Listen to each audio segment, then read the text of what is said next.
Armchair.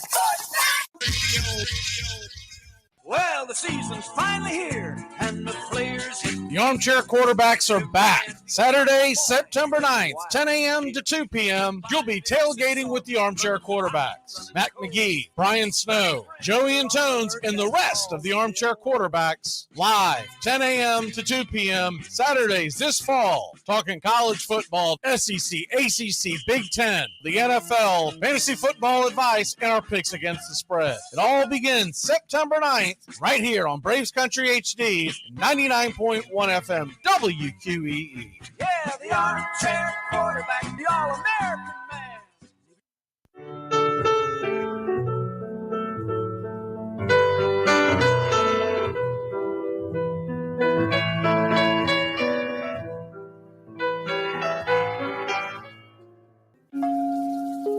Lineup for yesterday by Ogden Ash. A is for Alex, the great Alexander. More goose eggs he pitched than a popular gander. B is for Bresnahan, back of the plate. The Cubs were his love and McGraw his hate. C is for Cobb, who grew spikes, not corn, and made all the basemen wish they weren't born. D is for Dean, the grammatical diz. When they asked who's the tops, said correctly I is. E is for Evers, his jaw in advance, never afraid to tinker with chance. F is for Fordham, and Frankie and Fish. I wish he were back with the Giants, I wish. G is for Gehrig, the pride of the stadium. His record, pure gold. His courage, pure radium. H is for Hornsby. When pitching to Raj, the pitcher would pitch, then the pitcher would dodge. I is for me, not a hard-hitting man, but an outstanding all-time, incurable fan. J is for Johnson, the big train in his prime, was so fast he could throw 3 strikes at a time. K is for Keeler, as fresh as green paint, the fastest and mostest to hit where they ain't. L is for LaHoy, whom Clevelanders love, Napoleon himself with glue in his glove. M is for Matty, who carried a charm in the form of an extra brain in his arm. N is for Newsom, Bobo's favorite Ken. You ask how he's here, he talked himself in. O is for Ott, of the restless right foot. When he leaned on the pellet stay put. P is for Plank, the arm of the A's. When he tangled with Matty, games lasted for days. Q is for Don Quixote, Cornelius Mack. Neither Yankees nor years can halt his attack. R is for Ruth, to tell you the truth. There's no more to be said, just R is for Ruth. S is for Speaker, swift center field tender. When the ball saw him coming, it yelled, I surrender. T is for Terry, the giant from Memphis, whose 400 average you can't overemphasize. U would be Ubel if Carl wore a Cockney, but we say Hubble in baseball like football in Rockney. V is for Vance, the Dodgers' very own Dazzy. None of his rivals could throw as fast as he. W, Wagner, the bow-legged beauty, short, close to all traffic with Honus on duty. X is the first of 2 X's in Fox, who was right behind Ruth with his powerful socks. Y is for Young, the magnificent sigh. People battled against him, but I never knew why. Z is for Zenith, the summit of fame. These men are up there. These men are the game. Lineup for yesterday, Ogden Ash, January 1949, Sport Magazine.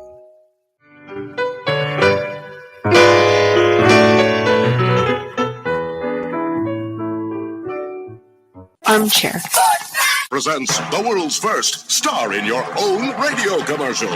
Okay, guys, whenever you hear this sound, Insert your name. Hi there. Braves country. Sorry I'm late. Sometimes there just aren't enough hours in the day to be a neurosurgeon and a swimwear model. Oh, am I thirsty? How about it? Braves country. Got anything tall and cool? Oh, those. Braves country. You are so thoughtful. But of course, Braves country. the first choice for every occasion.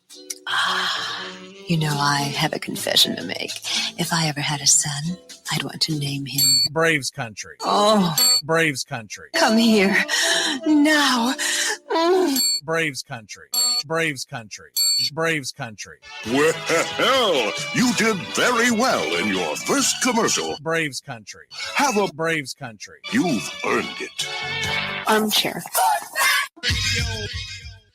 Braves country today. We're talking Southern sports. We go live 3 to 5 weekdays right here on WQEE. Braves country today. Southern sports talk with the voice of Braves country baseball, Mac Magee. Joined every day from sports analysts from all over Braves country, talking college football, the NFL, Major League Baseball, and what's trending in the world of sports. Braves country today. We go live 3 to 5 weekdays right here on WQEE. You're listening to Braves Country Baseball on Braves Country HD. Please like and subscribe today, youtube.com/@Braves Country. Braves Country today. We're talking Southern sports. We go live 3 to 5 weekdays right here on WQEE. Braves Country today. Southern sports talk with the voice of Braves Country baseball, Mac Magee. Joined every day from sports analysts from all over Braves country, talking college football, the NFL, Major League Baseball, and what's trending in the world of sports. Braves country today. We go live 3 to 5 weekdays right here on WQEE.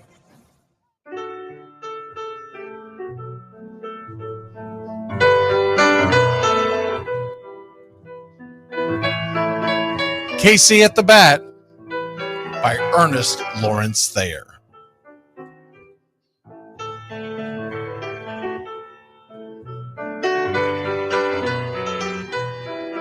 The outlook wasn't brilliant for the Mudville Nine that day. The score stood 4-2, but with 1 inning more to play. And when Cooney died at first and Barrows did the same, a pall-like silence fell upon the patrons of the game. A straggling few got up to go in deep despair. The rest clung to the hope which springs eternal in the human breast. They thought, if only Casey could but get a whack at that, we'd put up even money now with Casey at the bat. But Flynn preceded Casey, as did Jimmy Blake, and the former was a hoodoo, while the latter was a cake. So upon that stricken multitude, grim, melancholy sat, for there seemed but little chance of Casey getting to the bat. But Flynn let drive a single, to the wonderment of all, and Blake, the much despised, tore the cover off the ball. And when the dust had lifted and men saw what had occurred, there was Jimmy safe at second and Flynn a hugging third. Then from 5,000 throats and more rose a lusty yell. It rumbled through the valley, it rattled in the dell. It pounded on the mountain and recoiled upon the flat, for Casey, mighty Casey, was advancing to the bat. There was ease in Casey's manner as he stepped into his place. There was pride in Casey's bearing, and a smile lit Casey's face. And when responding to the cheers, he lightly doffed his hat. No stranger in the crowd could doubt 'twas Casey at the bat. 10,000 eyes were on him as he rubbed his hands with dirt. 5,000 tongues applauded when he wiped them on his shirt. Then while the writhing pitcher ground the ball into his hip, defiance flashed in Casey's eye, a sneer cooled Casey's lip. And now the leather-covered sphere came hurtling through the air, and Casey stood a-watching it in a haughty grandeur there. Closed by the sturdy batsman The ball unheeded sped. That ain't my style, said Casey. Strike one, the umpire said. From the benches black with people, there went up a muffled roar, like the beating of a storm waves on a stern and distant shore. Kill him, kill the umpire, shouted someone on the stand, and it's likely they'd have killed him had not Casey raised his hand. With a smile of Christian charity, great Casey's visage shone. He stilled the rising tumult. He bade the game go on. He signaled to the pitcher, and once more the dun sphere flew. But Casey ignored it, and the umpire said, strike two. Fraud! Cried the maddened thousands, and echoed answered fraud. But one scornful look from Casey, and the audience was awed. They saw his face grow stern and cold. They saw his muscles strain. And they knew that Casey wouldn't let that ball go by again. The sneer is from Casey's lip. His teeth are clenched in hate. He pounds with cruel violence his bat upon the plate. And now the pitcher holds the ball. And now he lets it go. And now the air is shattered by the force of Casey's blow. Well, somewhere in the favored land, the sun is shining bright. The band is playing somewhere, and somewhere hearts are light. And somewhere men are laughing, and somewhere children shout. But there is no joy in Mudville. Mighty Casey has struck out. Casey at the Bat, Ernest Lawrence Thayer, published June 3rd, 1888. San Francisco Examiner.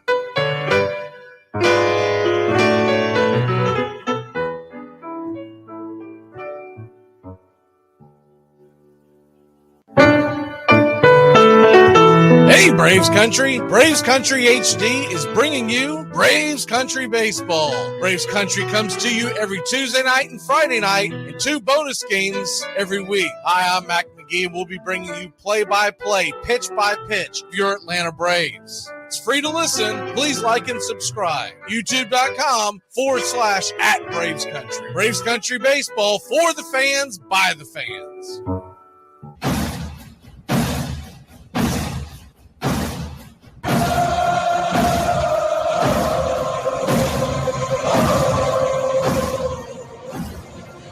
You're in Braves country.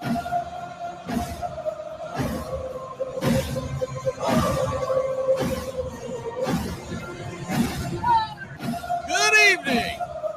Good afternoon. Hell, good morning if you're far enough west. Braves are going into game number 2 of this series. 4:05 first pitch. So we're going to bring this to you quick. Not a whole lot to go over, but we are going to talk about last night's game. Got some clips I think you'll want to hear. Got one from Michael Harris. We got one from Travis d'Arnaud. We got Spencer Strider. We got Snitker. So let's go ahead and dive into it, and then we'll get you set for game number 2, Max Fried versus Walker. We'll get into that here in a second. Here is Michael Harris II talking about his success. And, of course, it's starting to become a known thing that when Strider's on the mound, Michael Harris tends to dial it up. Well, Michael, a big night for you. 3 for 4, a couple RBI, and a turnaround after having faced Webb just about 6 days ago. What adjustments did you make here tonight? I knew what tendencies he was, going with early, and I guess I tried to adjust to it from last game, and it worked in the first, and I guess it worked for the rest of the bats against him. Certainly did. That home run in the first inning, how'd that feel off the bat? It felt good. It felt decent. The ball didn't really get in the water, but it was blue. It was, but, as a kid, you want to hit the ball in the water, but maybe next time. That wouldn't be too bad, and I know you have told me there's something about a Strider start, but I'll tell you what. Hold on, I looked up the numbers.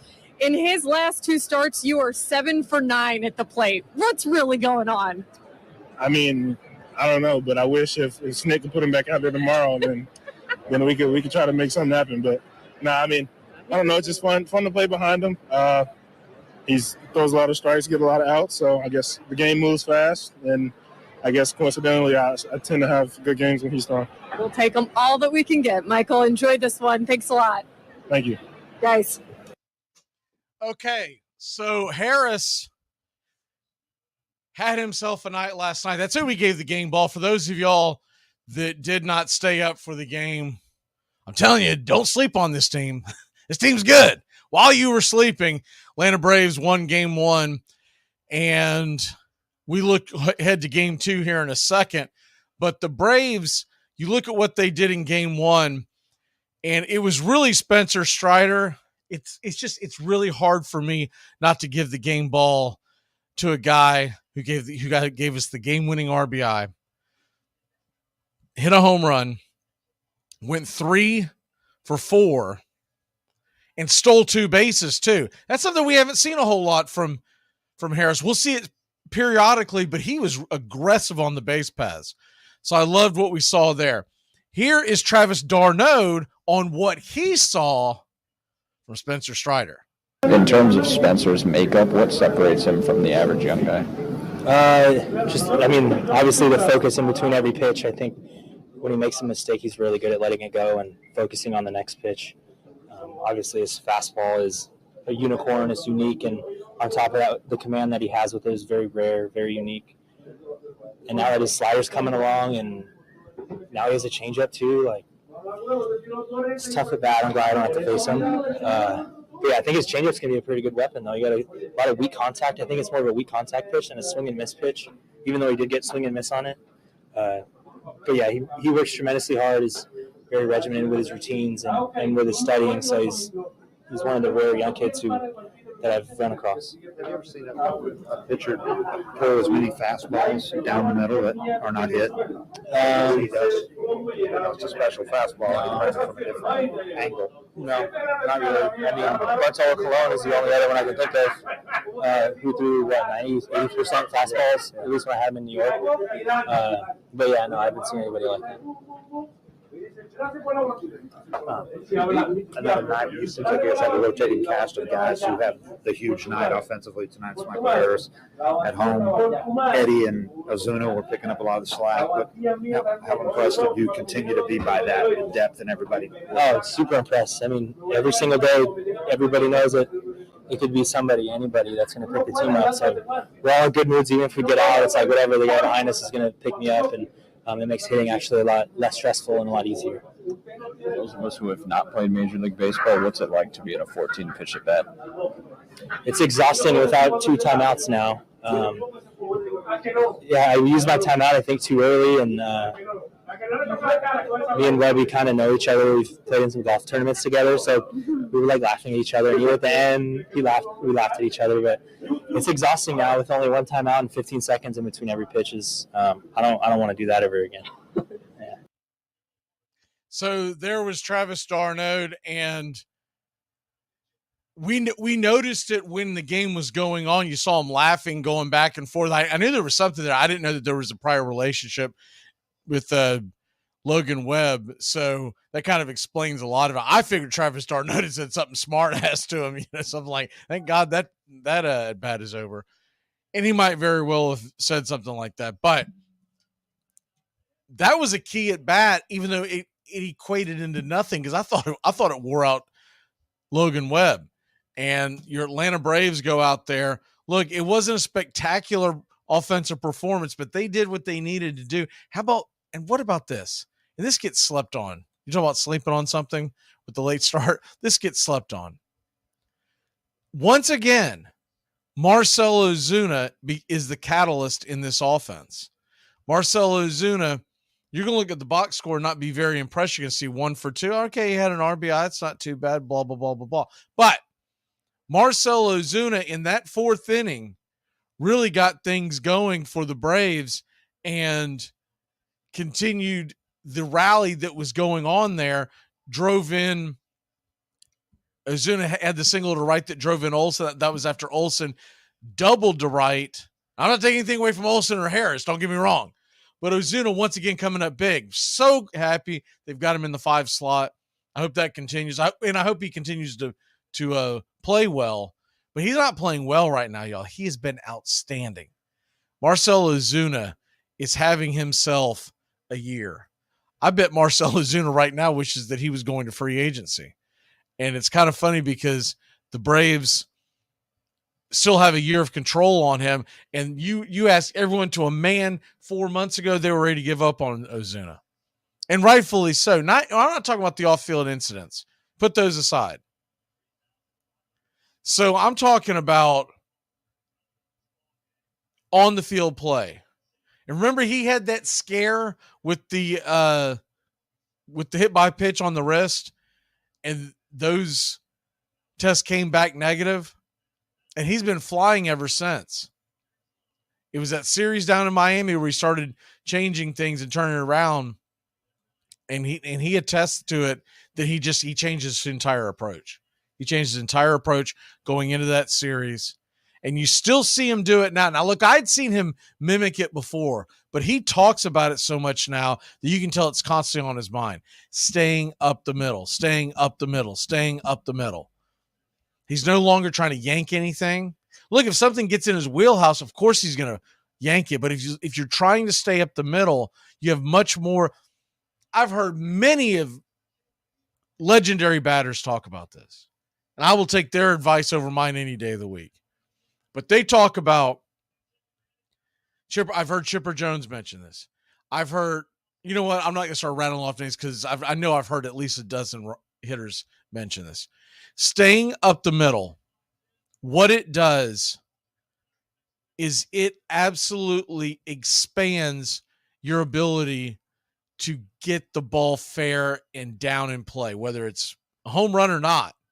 You stay up the middle, you increase your chances of your average. You're yanking something. It's not just getting the ball hit hard. It's keeping the damn thing fair. So if you're yanking it, if you're spraying it, yeah, you can get you can get hits like that, but that's not the approach you consistently want. What you consistently want is to stay up the middle. And that's what Ozuna's been doing. And he is now tied for 40th in Major League Baseball with 68 RBIs. And if they would have had him up in the 5 slot when he first caught fire, I could easily make the argument that Marcell Ozuna would probably have about 80 RBIs right now. But regardless, 857 OPS, that is 18th in Major League Baseball. That's the number you look at nowadays. I know we got brought up on averages. Some of us would look at slug. I looked at slug quite a bit when I was younger. But as the statistics are more available to you and they've evolved, to me, OPS is the one. On base plus slugging. It tells you how often the guy is getting on base. And it tells you that when he does get a hit, where's the ball going? 857 is special. Especially for a guy that we weren't expecting much of. I always look at, if you are below the 800 mark, you want to get to the 800 mark to be looked upon as a true weapon. If you can be above 700, below 800, but if you have things in your tool set like speed and whatnot, then we're talking about a different argument. But Marcell Ozuna, considering he hustles, you can't say the guy doesn't hustle. I call him Fred Flintstone all the time, or maybe Barney Rubble, whatever you want to use, because those legs are constantly moving. He just doesn't go very fast, but he doesn't have the speed, so he's got to be able to slug, and he is hitting the ball. The other thing that I love about his game is the walks he is drawing. He has walked this year 45 times. He's projected to walk in 57. I feel like he breaks that. That's 12 more walks by the end of the season. His walk rate has gone up each month of this year. I'm going to put his walks at 60. I think he can get to 60. Now, I don't necessarily want him to get 60. I'd rather him hit the ball. But they're starting to pitch around him, and he's seeing it. They're starting to throw the soft stuff off the edge, and he used to chase that mainly because he was struggling. He was in a slump, and now he's just spitting on it and going, you know what? If you don't want to walk me, that's fine. The next guy behind me is going to pick me up. and Eddie Rosario has been picking guys up. Let's get Strider real quick on his performance. Well, Spencer, how did you feel out there tonight? Good game. Try to come in here and get a win. First game of the series, so got the lead right away and able to keep it. And it's a good start to the series.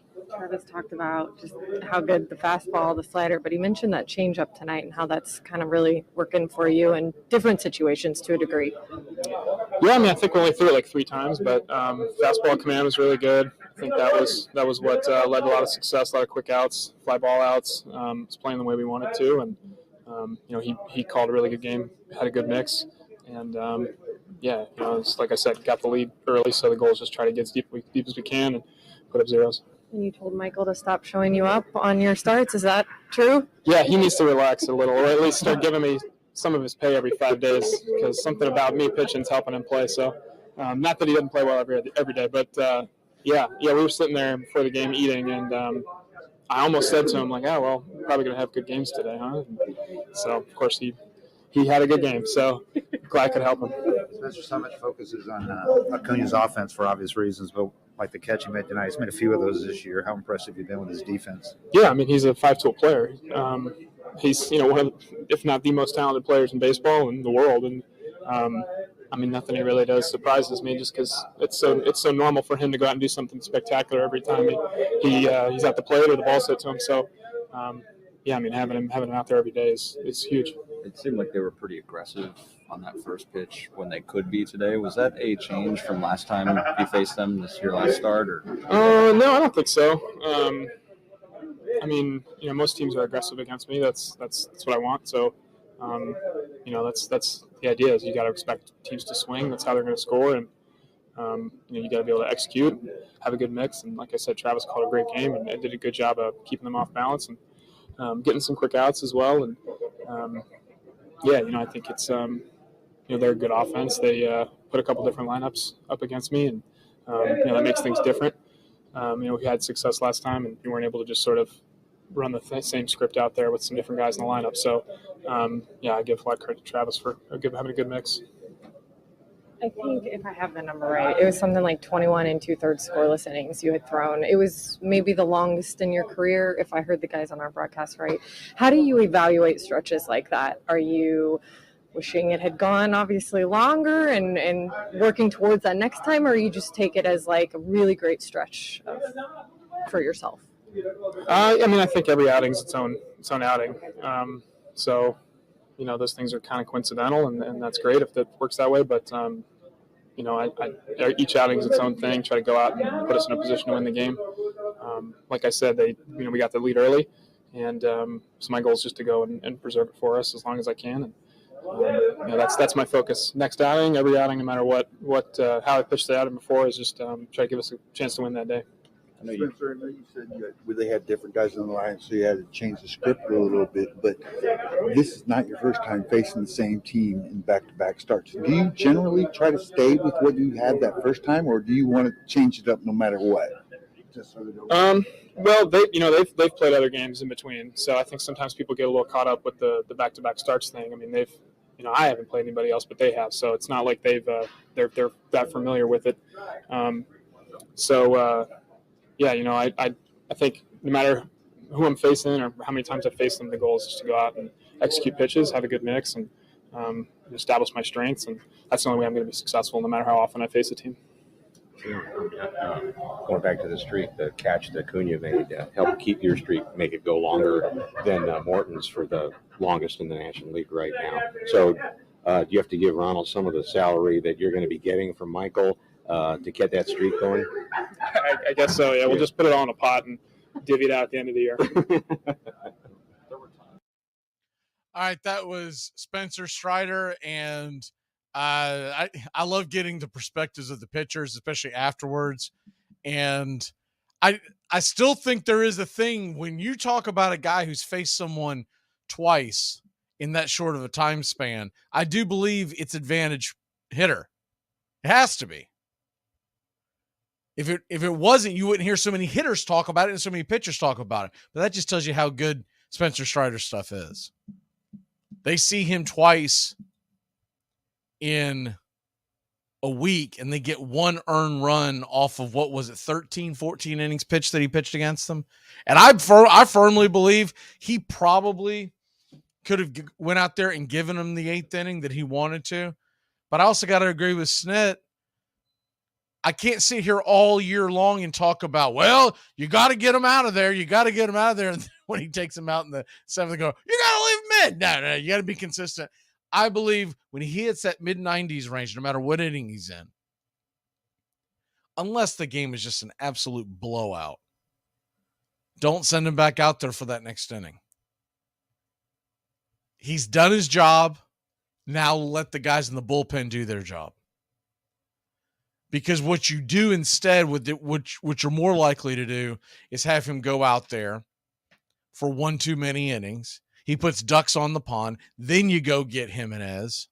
And Jimenez has to deal with all this traffic on the bases and not focus on, okay, I'm coming into the game. Who am I facing, et cetera, et cetera. Now he's got to worry about all the other nonsense.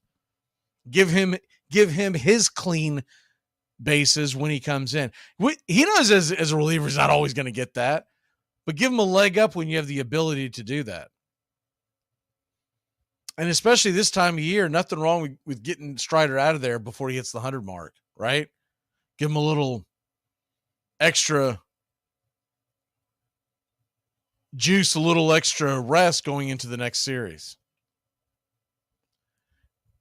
And so now we listen to Snitker and his reactions of game 1 of the series. By the way, those of y'all who are in harm's way, hopefully Hurricane Idalia misses everybody. Hopefully it's much to do about nothing, but just be preparing and paying attention to the watch. It's not a hurricane yet, but they have named it, so that tells you that it is forming. And for folks who don't know what I'm talking about, it's a storm in the very, very basement of the Gulf of Mexico that's about to approach the Gulf of Mexico in the coming days. So here is Brian Snitker.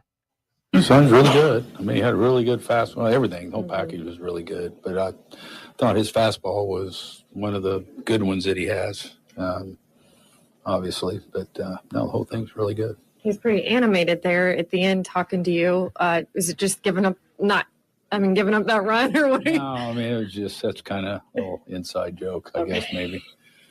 But Michael seems to be hitting, I know he loves hitting 9th, but he seems to be handling that 2-hole pretty well, too. No, really good. You know, I mean, that's big shoes to fill when you got a guy that's was second in the league in RBIs when he went down. But it's good. You know, it's good to get him up there. We get Ozzy back. We'll probably put him back to familiar surroundings. But he's done a great job. There are a lot of guys with great stuff. What separates Spencer from some of the good young pitchers throughout the years? Well, I mean, I think the way he can spin the ball, the ability to throw strikes, and he's got a special fastball. How about that catch that Ronald made out there with Yeah, really good. Man, that was big, too, in that game right there. Huge. He got a great jump, and, you know, then it's just he's so athletic when he's chasing at balls like that. There were so many deep counts against Webb those final couple innings. What did you like about just the way the guys continued to work? Kept back, you know, not giving in and grinding the at-bats. He's tough, man. He, you know, said that the other day when he pitched against us. He's a horse, you know, and stuff is really good. And he's got a great assortment. And the bat Travis had off of him was something else. But no, it's, you know, it's really good. We had some good at-bats off of him. So there's Brian Snitker. Once again, you could tell he really likes Logan Webb, and there's not a lot out there not to like about Logan Webb. The Braves have gotten to him. The Braves have the best offense in baseball. Logan Webb is a good pitcher. I've seen Logan Webb pitch quite a bit over the last few years. A lot of it's fantasy baseball and other things, and so he'll catch my eye when he's pitching. He's a really good pitcher, but the Braves did an outstanding job for the most part, laying off the soft stuff away on the right-handers. That's how he gets his guys out. He gets out in front of you on a count, and he tries to get you to chase off the edge. If his stuff is really hitting well, it's almost impossible to lay off because it looks like it's. But last night, I don't think it quite had the snap that it normally does. But any way you look at it, very good pitcher that the Braves have beaten now twice in a week, and now we can focus on Ryan Walker and what Ryan Walker brings to the table. He is the starter for today's game. Something about Ryan Walker you need to look at is this is essentially a bullpen game. You look at his outings, on the games that he has started of recent, he has gone out and averaged anywhere between an inning and 2 innings. So essentially once through the lineup is what they're looking at for Ryan Walker. And that's what it looks like it's going to be. It looks like it's going to be a bullpen game. I say a big-time advantage, Braves. When you got Max Fried on the mound, it's not like we can't use our bullpen, and our bullpen is one of the best there is. So I do believe that the Braves are going to get to him, but you're going to see mixing and matching. You're going to see Gabe Kapler do his thing. You're going to see what San Francisco Giant baseball is today. This is going to be vintage, current, a vintage look at the current state of San Francisco baseball. And what I mean by that is they love to mix and match. They love to platoon. They love using their bullpen, and they're pretty darn good at it, as their record shows. So this is going to be a tough one in the sense that you don't get to see a guy 2-3 times through the lineup. You're going to have to be ready to roll. What that means with Atlanta, you don't necessarily have to eat a lot of pitches. You can be a little more aggressive. Not saying that's the way to go, because if they're thinking that way, then they get you chasing. But the point is, running his pitch count up is not going to give you a whole lot of headway, because they're going to take him out after the second inning, or essentially the first time through the lineup. You just look at most of his, and by the way, he will get strikeouts. He's a very good bullpen guy. He's got a 2.14 ERA, a 1.19 WHIP. He's thrown 46 in the third innings. He's got 53 strikeouts. That tells you he's a strikeout guy. And with the 1.19 WHIP, that tells you he's right about average as far as hits, base runners allowed in an inning. But I do believe the Braves will be able to outlast this Giants bullpen. If we get on top of them early, they're not going to use the studs in the back of the bullpen. But remember, they've already used Alex Wood, who threw, it was right up near 50 pitches last night. So with that being said, Wood, let me see what his number total was. 52. He threw 52 pitches. That means Alex Wood's not pitching the rest of the series.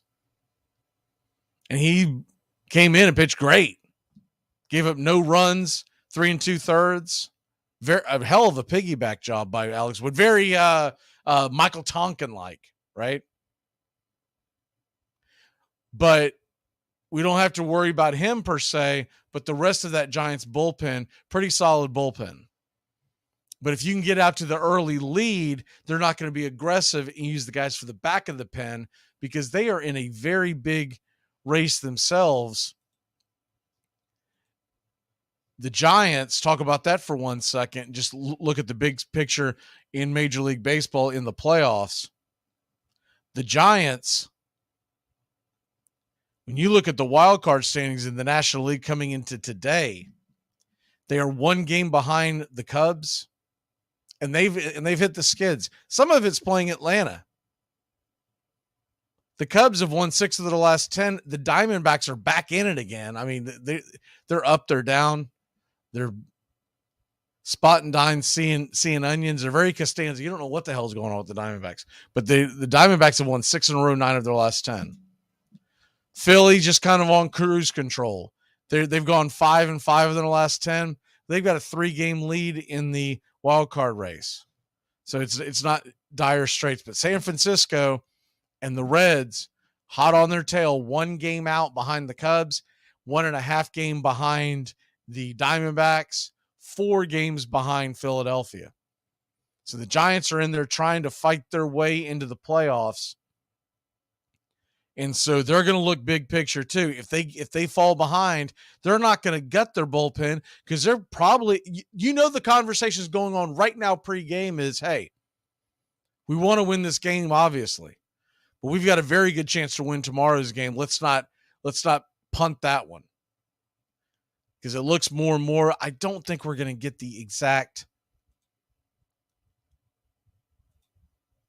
wording that we're going to want to hear going into today's game.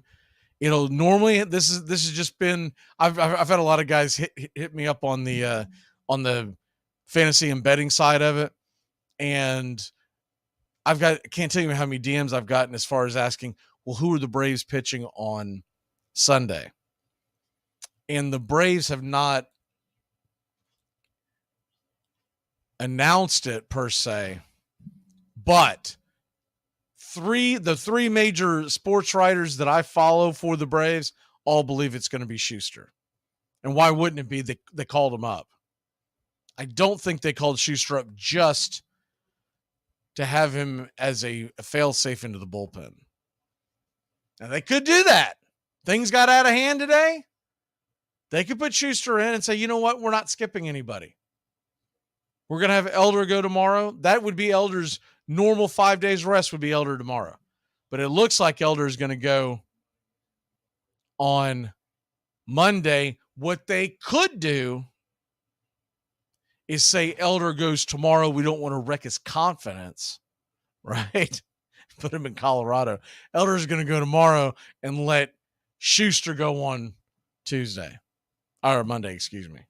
So that's what we're kind of waiting on. We're waiting in limbo. It'll normally come within a half hour after the game. They're going to, in fact, if the cast is still going up, I'll put it in the chat as soon as I find out. But that's essentially what you're looking at. It's either going to be Elder tomorrow, Schuster on Monday, or vice versa. That's most likely what you're looking at. But they're not going to announce it because they want to wait to see if they have to do anything. What if something happens and Schuster has to come in and pitch several innings today? Maybe it goes into extra innings. Who the hell knows? And then the Braves have to make another move and they have to send Schuster down. So there's a lot of things in play, but I think the game plan would be have either Elder go tomorrow and Schuster on Monday. I kind of prefer that from the psyche of it because at this point, who cares what Schuster does out there? Schuster shouldn't even care. And keep Elder's faculties straight. Because you go into Colorado and you have a bad outing, then all of a sudden it unravels. You catch my drift. But either way, you expect Elder and Schuster to pitch within the next couple of days. And then Morton on Tuesday is what it looks like. They currently have Strider set up. If you go to like ESPN or MLB or whatever, they have Strider set up to pitch on Wednesday. I think they'll wait for Strider to pitch game one of the Dodgers series and maybe bring someone else into the fold on Wednesday. Now, they may not want to do that. They may say, you know what? Why? This would be my thinking of it. Who gives a crap about this series in August? Let's hold Strider against the Dodgers for October. Let's not let them see him. Right? But it really depends on what their philosophy is as far as going all in. Okay, let's go ahead and wrap this puppy up because looking at the clock and game time is about time. Let's go. All right. Braves today, if you're wanting to know the odds and everything on the game, today, Atlanta comes in as a slight favorite. I mean, slightly heavy favorite, minus 178. That's lower than we've seen them in games in the recent future. Mostly it's been minus 200, minus 220, blah, blah, blah. So minus 178. I'm a little surprised it's not a little higher than that considering it's Max Fried versus the bullpen, but maybe it's got something to do with Giants are due to win one, bullpen, kind of hard to, and Fried did lose his last outing. I think Fried goes out and pitches a much better game. I think he's a very competitive guy, and he's a Bulldog, right? Now, when I say he lost his last game, he didn't get the loss, but the Braves got the loss. He went 5 2/3, gave up 3, struck out 6. Not a terrible outing, but I think he's going to be shut down today. That was the game that the Braves lost with the bullpen, Kirby Yates. Well, bullpen and the coaching staff. Kirby Yates being left in and not giving up a single hit, but walked in the winning run in the 9th. Over-under today is 8. That tells you they think that it's going to be a low-scoring game. Give me the Atlanta Braves to win this one. Man, I was close yesterday. I had 5-1. 5-2 was my final, and the score was 5-1.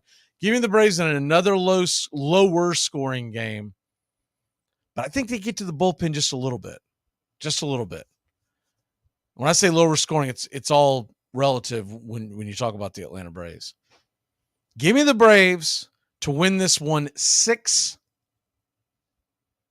6-1. Freed goes out there and pitches a gem. They're bound to give up a run here or there. 6-1, 6-2, some of that neighborhood. And pick to click. This is difficult when you talk about a bullpen game because you don't really know who's going to see what. Give me, I'll tell you what, that big alley out there. And I loved watching Acuna run that triple that he got. Give me Ronald Acuna Jr. to click today. Pick to click Ronald Acuna Jr. I mean, can he get it inside the Parker? Can he do it? I don't want to risk injury, but it'd be fun to watch. All right, let's step aside. Let's get lineups, Church of Baseball, national anthem, all that jazz. Braves Giants game 2. Let's go, Braves country.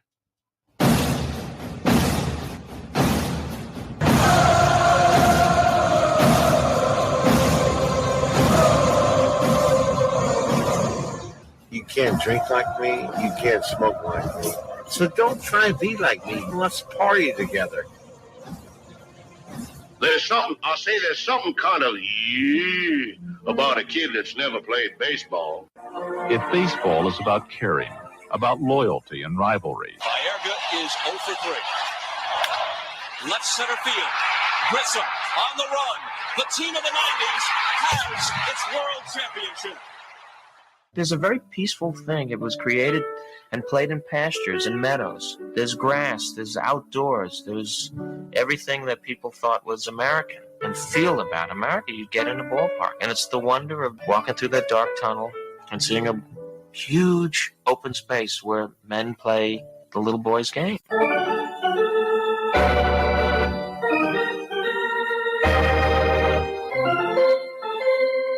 I believe in the Church of Baseball. I've tried all the major religions and most of the minor ones. I know things. For instance, there are 108 beads in a Catholic rosary, and there are 108 stitches in a baseball. I prefer metaphysics to theology. You see, there's no guilt in baseball, and it's never boring. It's a long season, and you gotta trust it. I've tried them all, I really have. And the only church that truly feeds the soul day in, day out is the Church of Baseball. Touch a ball, Joe. You'll never hit a bigger home run in your life. A room in right center. If he hits one there, we can dance in the streets. The 2-1. Swung line drive, let's see it. 1 run is in. Here comes Reed. Here's the throw to the plate. He is safe. Braves win. Braves win. Braves win. Braves win. You're in Braves country.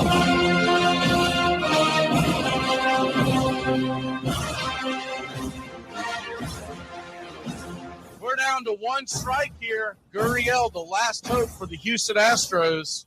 Here's the 0-2 pitch. Swung on, bounced over to Dansby. Dansby fires it over to first. And here comes the dog pile. Fire the cannons in the battery. Do the chop all throughout Braves country. Pop that top. Your Atlanta Braves have won it all. Oh, say can you see by the dawn's early light what so proudly we hailed at the twilight's last gleaming, whose for stripes and bright stars through the perilous fight. O'er the ramparts we watched were so gallantly streaming, and the rockets' red glare, the bombs bursting in air, gave proof through the night that our flag was still there.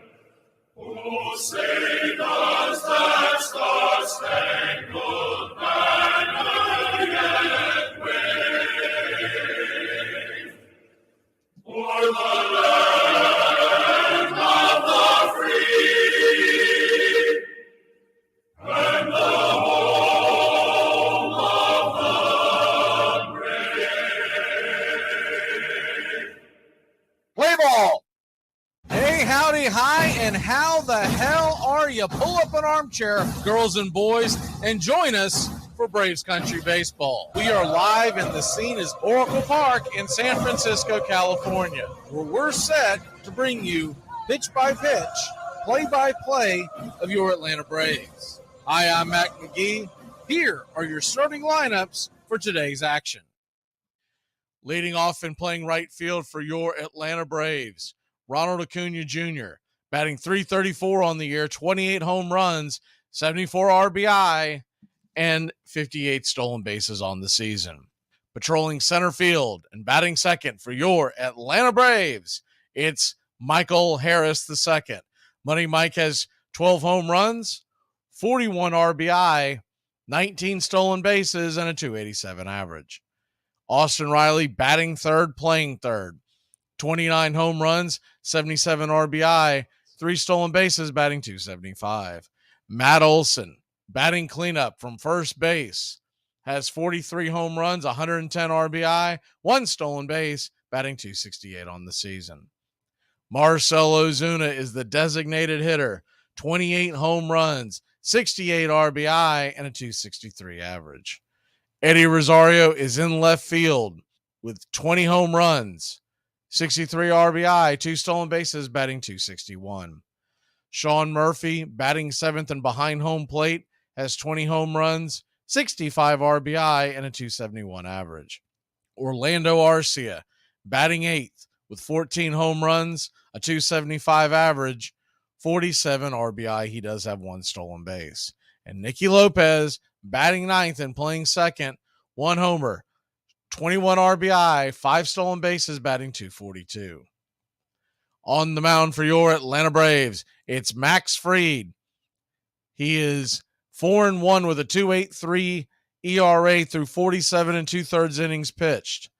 1.2 whip, 48 hits allowed, 45 strikeouts, 9 walks, and 4 home runs given up.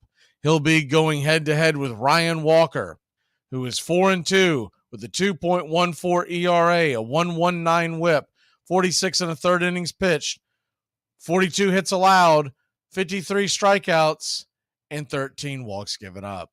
He's given up 5 home runs. Backing up Walker and coming to the plate in the bottom of the first inning, Austin Slater playing center field, 5 homers, 18 RBI, 2 stolen bases, batting .250. Tyro Estrada is batting second, playing second. 10 homers, 39 RBI, 19 stolen bases, batting .277. Wilmer Flores is the designated hitter with 18 home runs, 46 RBI, and a .300 average. J.D. Davis, batting cleanup and playing first with 15 homers, 58 RBI, 1 stolen base, batting .243. Bailey is behind home plate and batting fifth with 6 homers, 39 RBI, 1 stolen base, batting .256. Paul DeYoung is the shortstop, 14 home runs, 37 RBI, 4 stolen bases, batting .214. Ramos is in left field with 1 homer, 2 RBI, and a .220 average through 41 at-bats. Schmidt is at third base with 2 homers, 25 RBI, 2 stolen bases, batting .196. And Matos is back in right field with 2 homers, 10 RBI, 3 stolen bases, batting .249. That's your starting lineups for Game 2 of Braves versus San Francisco. The Giants come in 66-62 on the year, 35-29 at home. Atlanta 83-44, 39-22 on the road. They're expecting game time temperatures to begin about 60 degrees here at Oracle Park that seats 41,915. Calling balls and strikes behind home plate, it's Alex Tosi. First base umpire, Emil Jimenez. Second base will be manned by Chris Guccione, and down the third base line, it's Todd Tichenor. Atlanta Braves won Game 1 of this series 5-1 on Friday night. They have taken 3 of 4 in the season series with 2 more to play. A possible preview for October. Well, it's about that time. Grab you a cold one. Find you an armchair. It's Braves Giants. Game 2 of a 3-game set. Atlanta trying to win the series today. Ready, set, go. It's baseball time in Braves country. Get your game face. Welcome in Braves country. Ryan Walker throwing his last warm-up tosses. And the San Francisco Giants is some version of a city connected. If someone could let me know what that is on their jersey. It looks like a turd. I don't know what's on their jersey.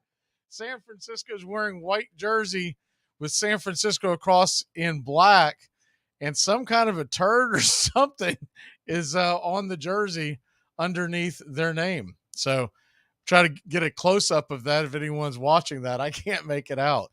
Ronald Acuna Jr. and the Braves are in their classic gray jerseys with the Atlanta across the chest in red. Numerals in back in red.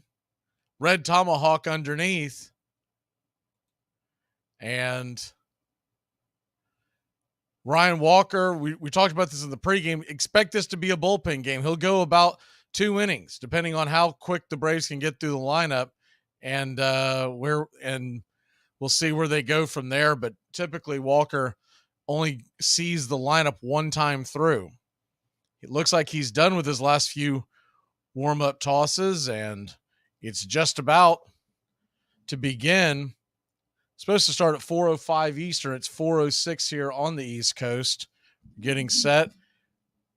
Ronald Acuna Jr. is digging into the batter's box. Is Atlanta.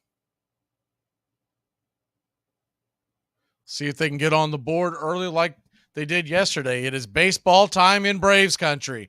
First pitch on the way from Walker is a 95-mile-an-hour fastball, top of the zone. 0-1. The 0-1 pitch. Off the plate wide, evens up the count at 1-1.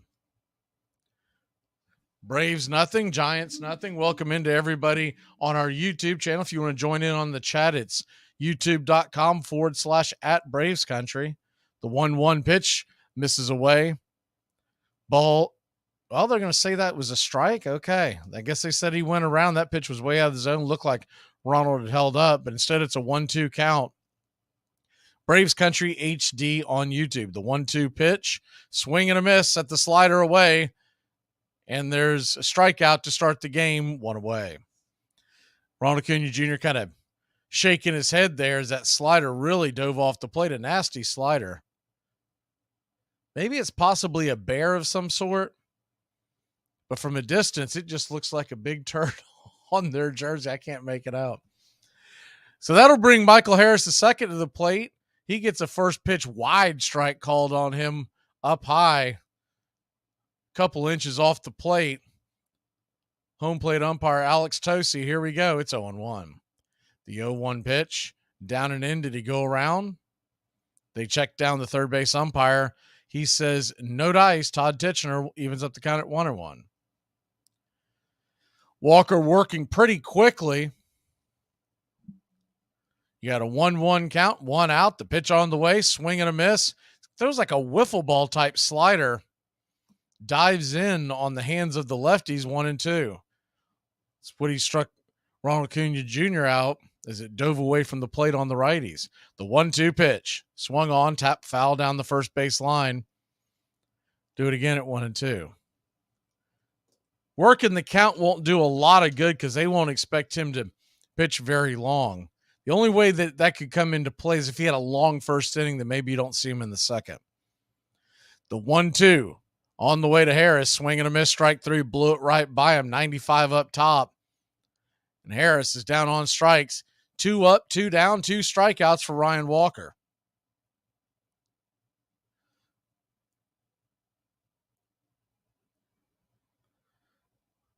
Walker listed as a starter, but is being referred to by San Francisco as their opener. So that tells you how long they expect him to go. First pitch on the way to Austin Riley is another wide strike. Off the plate, it's 0-1. The 0-1 pitch drifts inside, 97-mile-an-hour sinker with some bite to it, 1-1. Looks like we're going to have a big strike zone today. We just hope that Max Fried gets the same advantage. The 1-1 pitch, way outside to the backstop. Slider slid too far.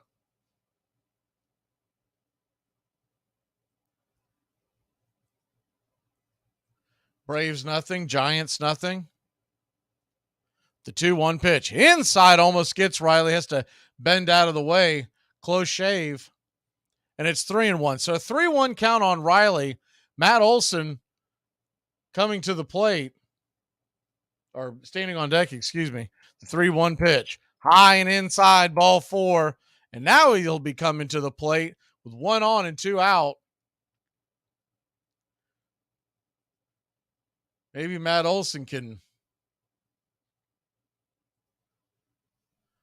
solve the mystery of Ryan Walker, who has struck out the first 2, walks Riley. No one's really had any clean contact on him. The first pitch on the way to Olson, swung on. That ball is belted down the right field line. It is off the wall and badly played by the right fielder. Here comes Riley. He's coming around. He'll score! The Atlanta Braves score from first to home on a 2-out double by Matt Olson. How about that? No quicker do I say it, does Olson slam one up against the wall. That ball was a bullet, bomb. Just didn't quite get high enough where we'd be talking about 2-0. Good to see Matt Olson swinging the stick well. Just dropped below the brick wall out there in the right field. Matos misplayed it, but on his defense, that ball was coming out of the gate quickly, and he was just reacting.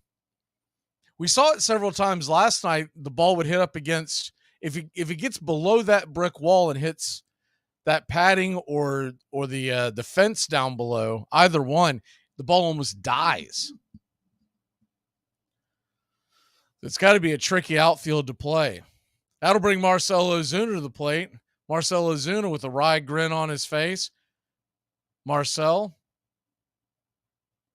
last 21 games, a 400 average, 1223 OPS. The first pitch on the way to Marcell is a sinker right there for a strike. It's 0-1. They did go out and talk to Walker for a second. They're not worried about having too many visits with him. Them only plan to go about an inning or so. The 0-1 pitch, down below the knees, did not get the low call. It's 1-1. So what we see right now so far for Tosi, he's calling a wide zone, but not necessarily a low zone. The 1-1 pitch, righty-righty matchup, lifts the leg and lets it go. Down below the knees once again, 2-1. So a 2-1 count to Marcell Ozuna.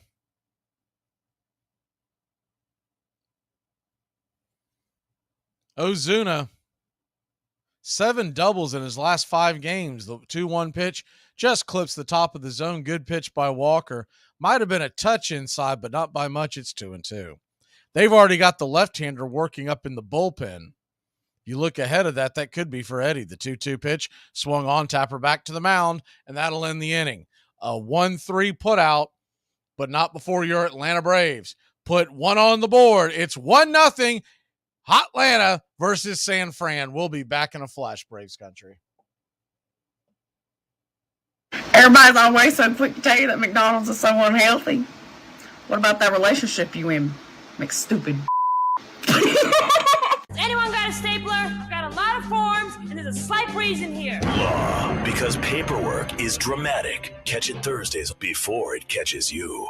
Well, the season's finally here, and the players... The Armchair Quarterbacks are back. Saturdays, 10 a.m., you'll be tailgating with the Armchair Quarterbacks. Mac Magee, Joey and Tones, and the rest of the Armchair Quarterbacks live, 10 a.m. to 2 p.m. Saturdays this fall. Talking college football, SEC, ACC, Big Ten, the NFL, fantasy football advice, and our picks against the spread. Right here on Braves Country HD, 99.1 FM, WQEE. Yeah, the Armchair Quarterback.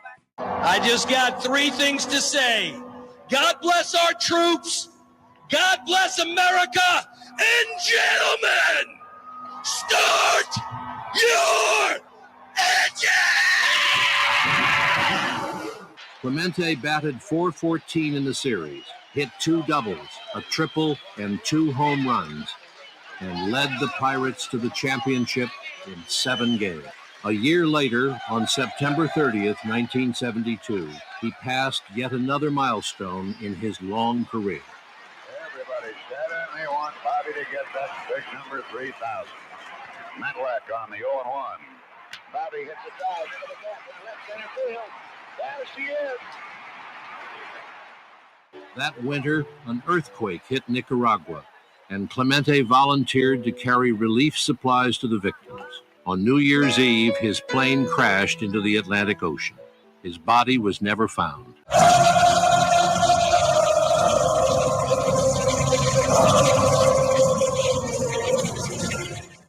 Welcome back to Braves Country Baseball. The Atlanta Braves up against Slater, the leadoff hitter. First pitch swinging and dribbled over to first. Olson's got it, backhands it, flips it to Fried, who's covering the bag, and it is a 3-1 putout, 1 pitch, 1 out to start the game for Mad Max.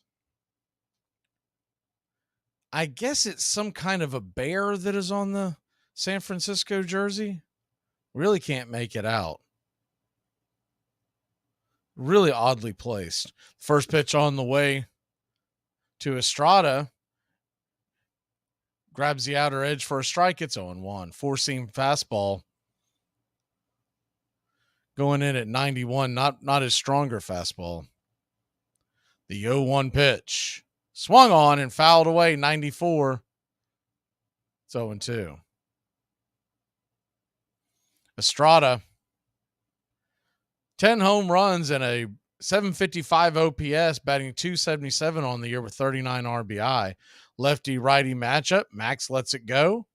Swing and fouls it straight back. It's 0-2. That's what I guessed it was, Goat. I don't know if you were listening beginning, but I started laughing because it looked like a turd to me. I don't know what it is. What was the 0-2 pitch? Swung on and pops it up. High in the sky into the stands over near first base side. Do it again at 0-2. Trying to think of the name of the Towley. Towley from South Park. I'm thinking it's some kind of a bear, but I don't understand what the relationship is with the Giants. The 0-2 pitch in the dirt goes around. Strike 3. Max Fried's got his first strikeout of the day.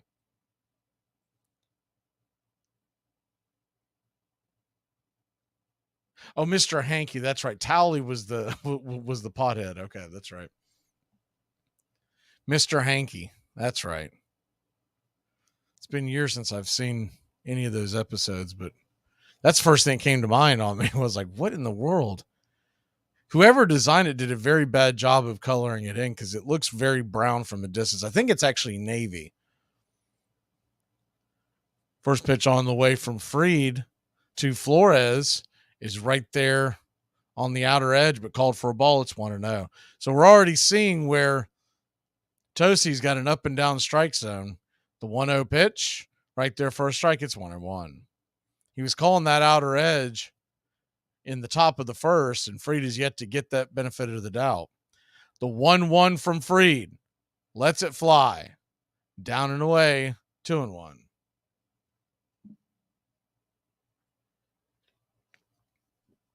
Hope you're enjoying your Saturday afternoon, a hot one around the Southeast.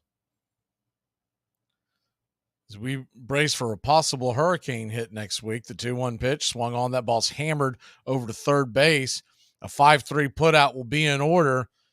Pretty smooth and easy play, and that'll end the inning. 3 up, 3 down. We'll be back in a flash here on Braves Country Baseball. I was in the pool! I was in the pool!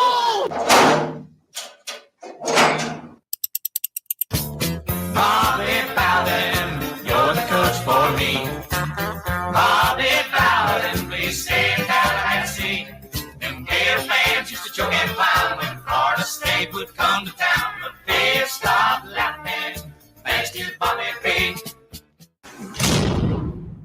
There are quite a few people here whose lives have somewhat changed overnight. They have blown up. They've got brand deals and money just being thrown at them left and right. And with that success, oftentimes they are accused of changing and selling out.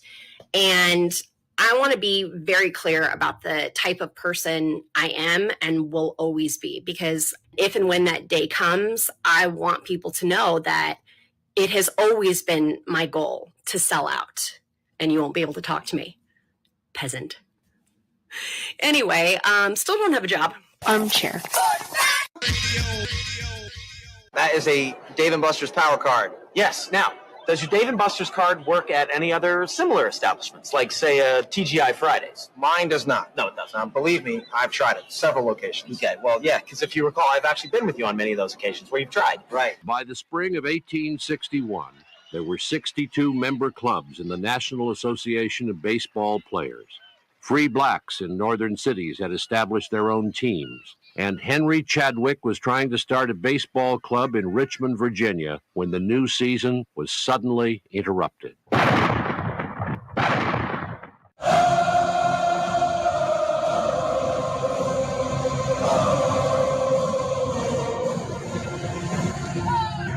Welcome back, Braves Country. Braves Country Baseball. The Braves lead at 1-0. If you're just joining us, Matt Olson, RBI double, sent Riley home from first in the top of the first inning. This will bring Eddie Rosario to the plate. They will send Walker back out, though they had the lefty warming up. Rosario takes the first pitch outside for a ball. It's 1-0. Eddie, last 20 games batting .333, the .979 OPS. 8 extra base hits. The 1-0 misses outside wide. 2-0. Happy opening college football weekend-ish. There's a few games, not anything to really write home about. Saw Notre Dame is pounding Navy into submission over in the across the pond in Ireland, 28-0 at the half. The 2-0 pitch, swing, and fouls it back. It's 2-1. I was noticing this because we do follow the world of football as well with the Braves Country Today show, and Navy with their new head coach, I thought we'd see something different. It's the same old tired offense that Navy has ran for decades. You'd think eventually they'd realize this, everyone's caught up to it and it doesn't work anymore.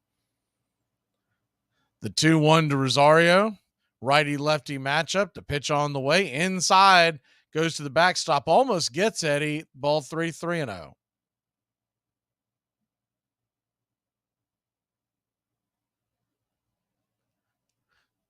So a 3-1 count. Walker comes set, lets it go. Off the plate, ball 4. So leadoff walk for your Atlanta Braves. Eddie Rosario will head down to first. Nobody out. Sean Murphy will come to the plate. They're keeping Murphy out of a double play situation. They decide to send Eddie.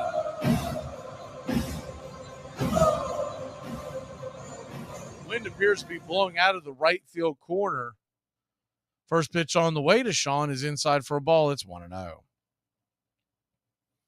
Murphy coming in batting .270 and .947 OPS, 12 home runs, 35 RBI. Righty-righty matchup. The 1-0 on the way, swung on and pops it up. That should be playable. Drifting back, making the catch in shallow center field is Estrada, and there's quickly one away.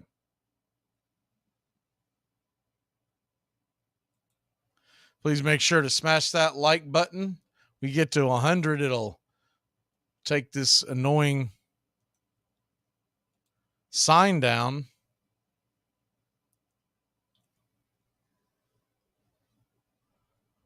So 1 on, 1 out, and Orlando Arcia comes to the plate. Orlando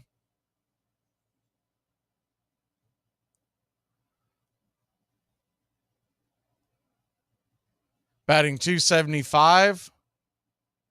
Pitch on the way, outside wide for a ball. It's 1-0. Orlando has 14 home runs. Batting average has dropped about 18 points since he hit that last home run. The 1-0 pitch on the way, swing and a miss. He is fading away from the plate big time. 1-1. I mean, he couldn't hit that with an oar. For those of y'all listening on radio, it's a righty-righty matchup, and Walker has a funky delivery, but his left foot, his front foot is the 1-1 pitch. Swing and a miss, busts him inside. 1-2. His left foot was almost out of the batter's box down the third base line. He was taking such a whale at it. You always hear these guys talking about staying up the middle. Arcia might need to go to the school of a couple of these guys who have turned it around. The 1-2 pitch, righty-righty matchup. Walker flips it over there again. We'll see if Eddie might be on the move. You got one down. Rosario with pretty good wheels at first. Standing on deck is Nicky Lopez. The 1-2 pitch, Eddie goes. Swing and a miss, strike 3, and the ball is off the glove of the second baseman. That is going to be a stolen base for Eddie Rosario. There was the strikeout once again. Arcia swinging way off the plate on that one. They really might want to think about sitting Orlando Arcia for a game just to get his head right. So I've noticed that more and more as he struggles, he starts to just try to yank everything. So that'll do it for Walker. The left-hander's coming in to face Nicky Lopez. We'll see how this unfolds. Runner in scoring position. We'll be back in a flash here on Braves Country.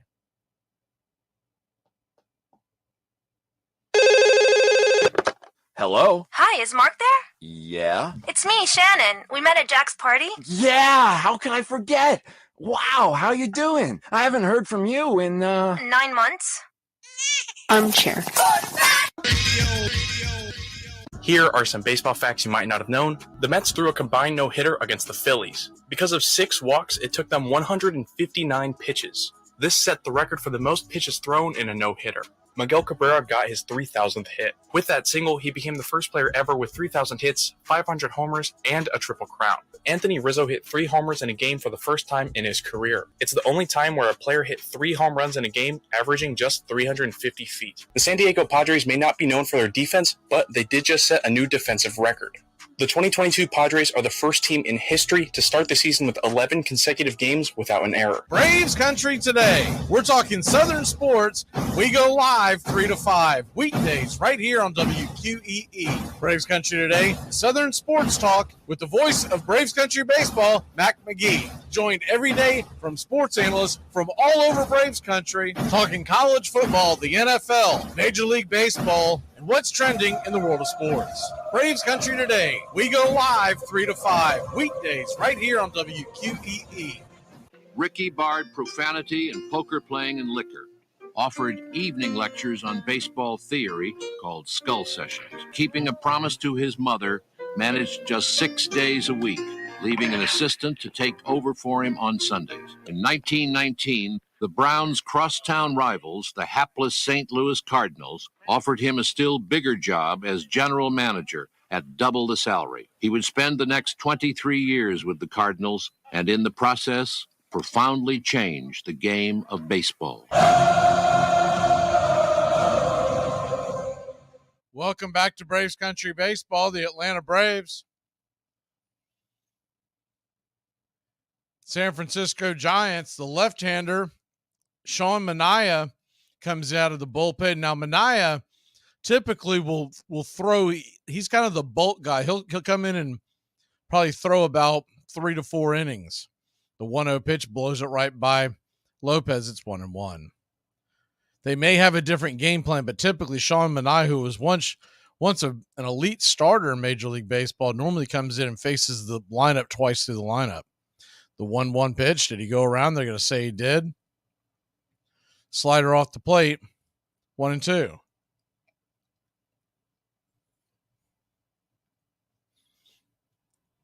Braves 1, Giants nothing.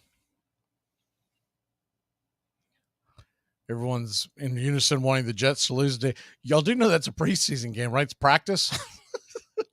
We talking about practice. The 1-2 pitch misses inside, 2-2.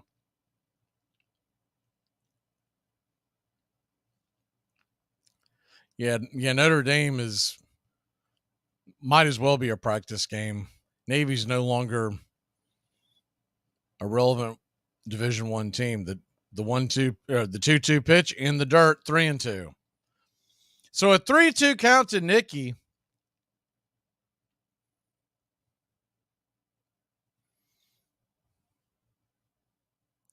Lefty-lefty matchup, pitch on the way, swung on and dribbled over to third. That'll be an easy put out, 5-3, and that'll end the inning. So the Giants go to the bullpen, put the lefty-lefty against Lopez, and we'll be back in a flash here on Braves Country. Usually when somebody invites me over to their house and I drive by and see more than 3 cars, I just usually go on home because I kind of feel like it could be an intervention. MLB teams are required to apply a small dab of mud to the 13 dozen baseballs used during a standard MLB game. Every team has been muddying baseball since the 1950s, and they've used only one special type of mud, magic mud, found on the Delaware River in New Jersey, that provides the perfect grip. That mud has been harvested by one family for nearly 80 years. The mud takes 6 weeks to harvest and process. And the best part, only the Bentliff family knows the exact location of the magic mud. Here are some baseball facts you might not have known. On Clayton Kershaw's first start of the season, he threw 7 perfect innings before being pulled by manager Dave Roberts. It was the first time in MLB history that a starter was pulled from a perfect game after 7 innings while throwing 80 or fewer pitches. I mentioned that Joey Votto had never popped up to the pitcher over his entire career. But on April 7th, Votto swung at an up-and-in fastball and popped up to the pitcher for the very first time. Nico Horner didn't hit a home run in 2020 or 2021. Corbin Burns didn't allow an extra base hit on a slider at all in 2021. But the first homer of 2022 was by Nico Horner off of Corbin Burns' slider. Soldiers played ball in camps and on battleships, on fields in Flanders, and in hastily constructed ballparks throughout France. Grover Cleveland Alexander served in the trenches with an artillery unit and emerged from the fighting shell-shocked, his hearing damaged, drinking more heavily than ever to forget the horrors he had seen. Though Branch Rickey was 36 and had 4 children, he went to war too, became a major, and commanded a unit that included Captains Ty Cobb and Christy Mathewson. Cobb and Mathewson did not get to France until after the shooting stopped. But during a drill, Mathewson was exposed to poison gas that fatally seared his lungs. He would live for 7 more years, but his great career was over.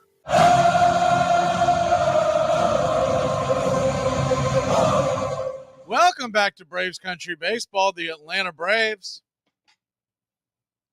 lead at 1-0 in a bullpen game versus San Francisco. Max Fried will go back to work. And the first pitch on the way is down and in for a ball. It's 1-0. The 1-0. Pitch inside. 2-0.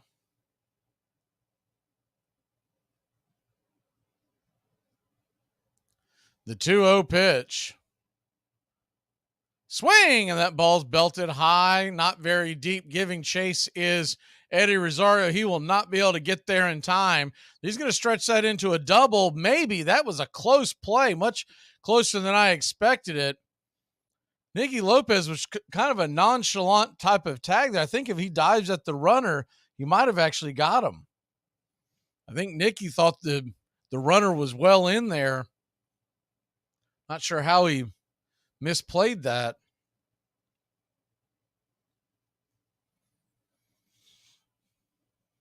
Head first slide. I mean, that was close. If he's set up a little closer to the bag, he probably gets him. Braves 1, Giants nothing. Keeping an eye on that screen, waiting for it to unfreeze. We've restarted it on a couple ends. If we have to, we'll go to a different one at the break. Lefty-righty matchup. The first pitch on the way to Bailey is inside strike for 0-1. Patrick Bailey batting .256 on the year. The 0-1 pitch swung on, grounded foul down the third base line. Do it again at 0-2.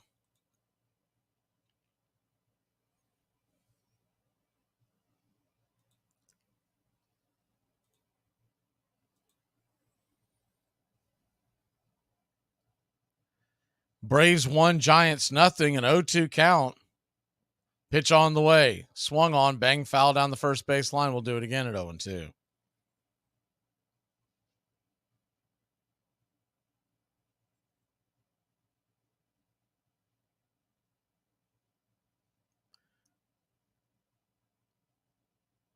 J.D. Davis.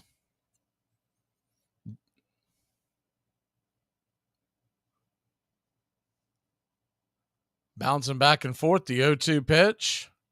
Off the plate wide, 1-2. So Davis, who is down there at second base, the more and more I see that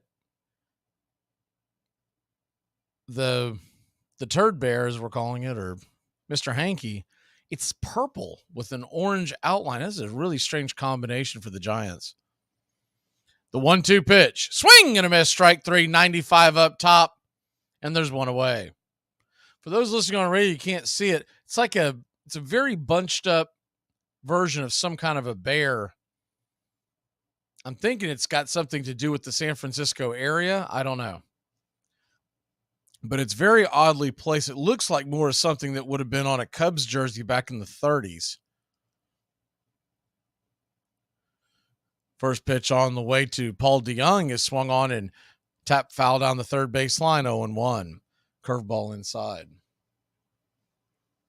Try to go out and come back in on this. Not sure what is going on with the... Looks like they're just frozen altogether. The 0-1 pitch. Down and away. 1-1.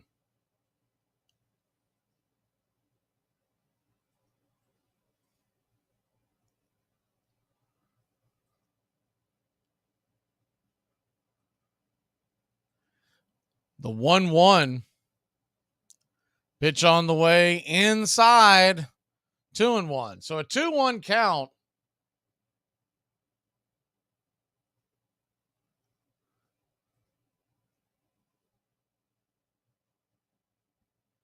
Found one that we'll get this back up here in 1 second. The 2-1 count, lefty-righty matchup, pitch on the way, swung on, grounded over to Riley. Riley will chase the runner back to second, flip it over to first. A 5-3 put out, and the runner cannot advance. One away.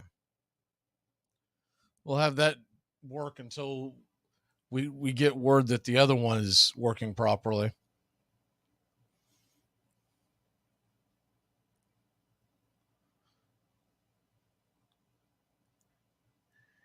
Even Major League Baseball's board is frozen. They've had Davis at bat for the last 3 at bats. First pitch on the way from Fried to Helio Ramos is inside for a strike. It's 0-1. The 0-1 pitch off the plate inside, 1-1.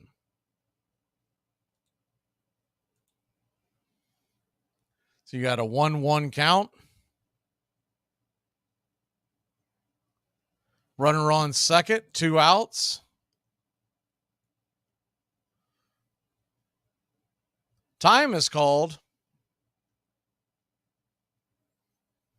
Ramos using his timeout. I thought that was interesting that Travis d'Arnaud was talking about that long at bat last night. If you heard the pregame, and he said that he used his timeout too early because he got 2 strikes very early in the count, so he used it. Turned into a 14 pitch at bat, the 1-1 pitch, down and away, 2-1. He said it's just very tiring when you get to that 14th pitch because now with just being able to have one timeout, and he used it. If memory serves me correct, he used that timeout about 3 pitches into the at bat. It was either 1-2 or 2-2. So a 2-1 count, lefty-righty matchup. Ramos digs in.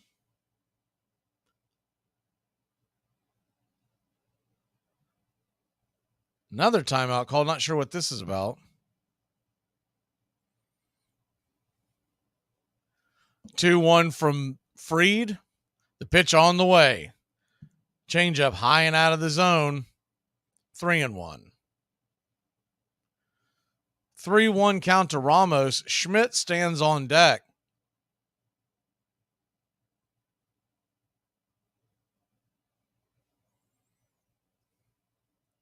The 3-1 lets it fly. Down and in, ball 4.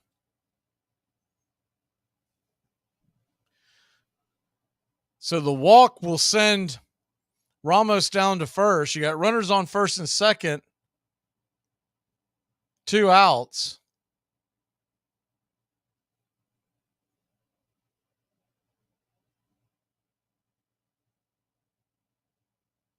Casey Schmidt comes to the plate. He's batting 196 with 2 home runs.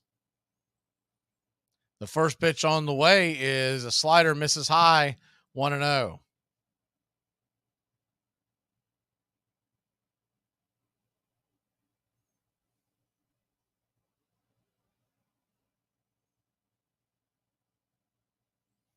Sean Murphy's going to come out there and talk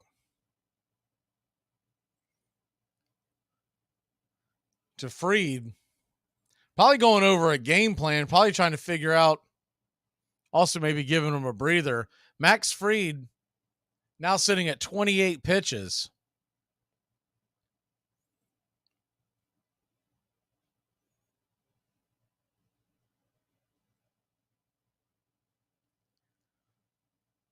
Fried gets set. We're back to the action. Runner on first and second, 2 outs. The 1-0 count, lefty-righty matchup. Schmidt stands in, the swing and a miss on the outer edge. It's 1-1. He's down 1-0 and dialed up the changeup on the outer edge. Good place pitch because it was just on the edge. If he doesn't swing at it, it's still a strike. That good of a changeup.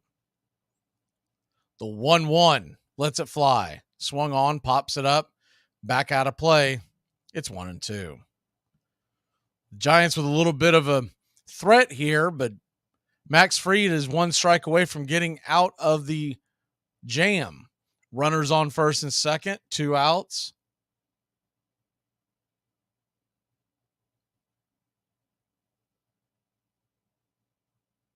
The 1-2 pitch.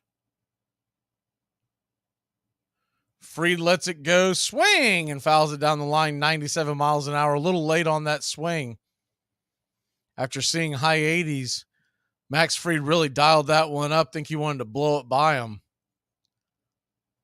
Good job by Schmidt to stay alive. So you got a 1-2 count. Runners at first and second. Force at every bag. The 1-2 pitch. Curveball in the dirt. Taken all the way. It's 2-2. Tried to get it to chase that curveball, but it was well down.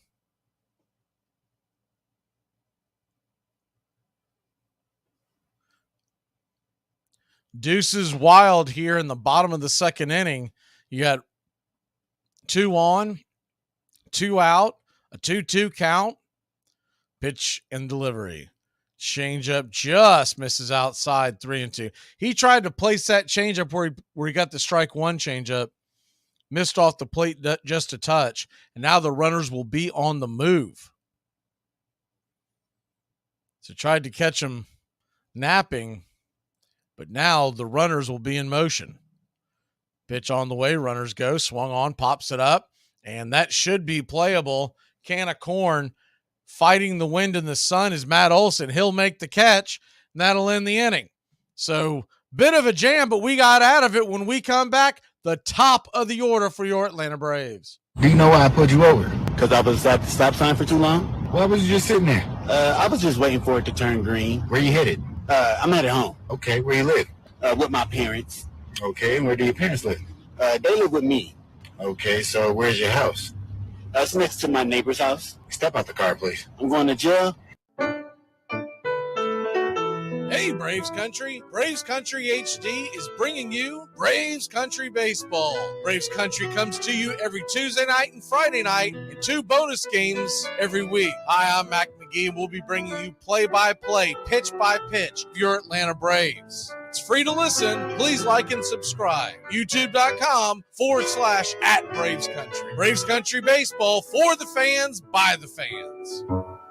This portion of the show is being brought to you by The Best Things in Life, which are still free with minimum purchase at participating dealers. The day after the Black Sox were acquitted, Judge Landis barred all 8 players for life. None of them ever played Major League Baseball again. Judge Landis and the club owners had done their best to reassure the public that the game's honesty had been restored, but fans remained skeptical. Something or someone else was needed to revive their shattered faith. But I tell you what, here comes a guy with big, broad shoulders and skinny legs, and he could hit that ball out of the ballpark. See, a lot of people had stopped going to baseball, and here comes Babe Ruth. Babe Ruth started hitting that ball out the ballpark and then brought him back. Swung line drive, left field. 1 run is in. Here comes Brave. Here's the throw to the plate. He is safe.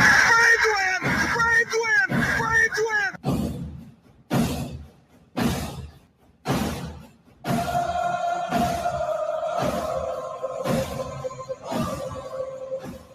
Welcome back to Braves Country Baseball. Lefty-righty matchup. Sean Manaea goes back to work. Ronald Acuna Jr. stands in, takes the first pitch off the plate for a ball. It's 1-0. The 1-0 pitch. Up top for a strike, 1-1.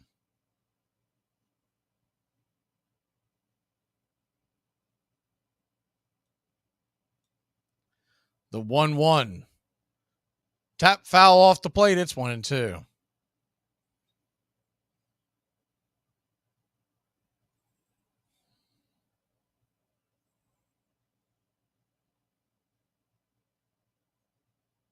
The 1-2 pitch on the way to Acuna, swung on and fouled down the line.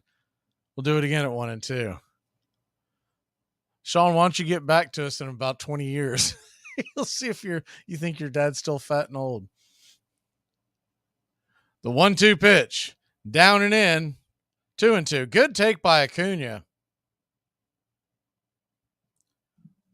Sean Manaea came in to put the fire out in the top of the second inning. The 2-2 pitch off the plate wide, ball 3-2.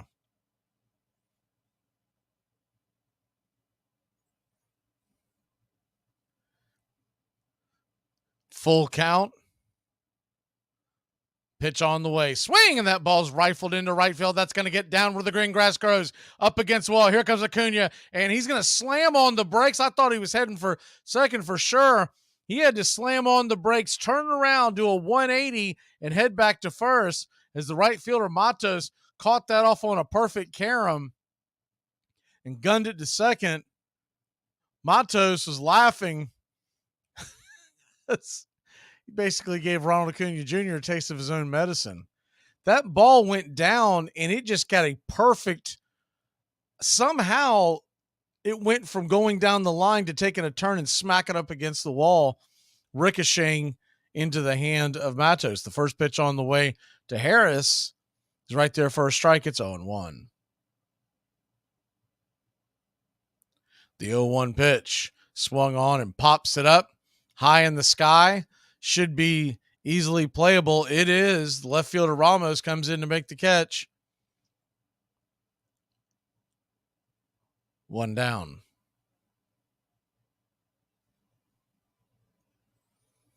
Oh, we were all 160 at one point.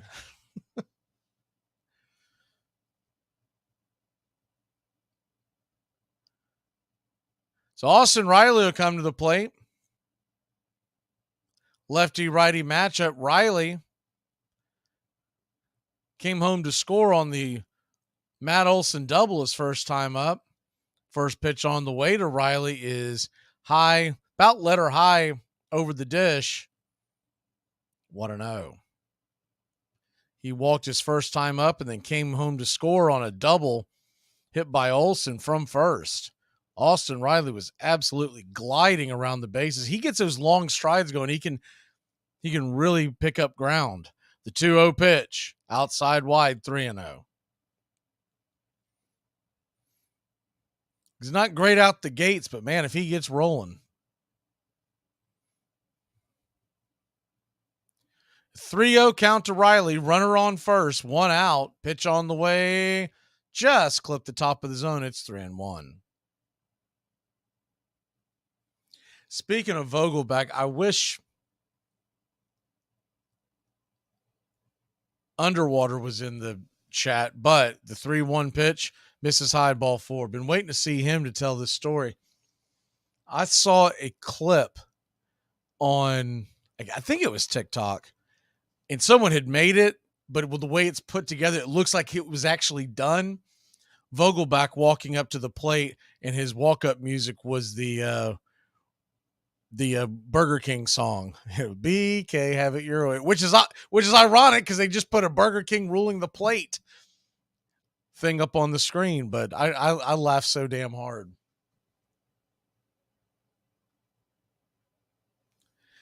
Pitch on the way to Olson, runner goes, and Ronald Acuna Jr. is going to be safe down at first. We got runners on the corner, 1 away. I do not know what is going on with their. I think I'm done with the 4-letter network has let us down again. So we're going to go to a different screen. This is the 3rd or 4th time today that they have dropped the ball. So I know we don't like this one as much, but at least it's somewhat accurate. The 0-1 pitch to Olson is up high for a ball. It's 1-1. It'll be a touch behind, but at least it's not 2 innings behind. The 1-1 pitch, down and away, it's 2-1.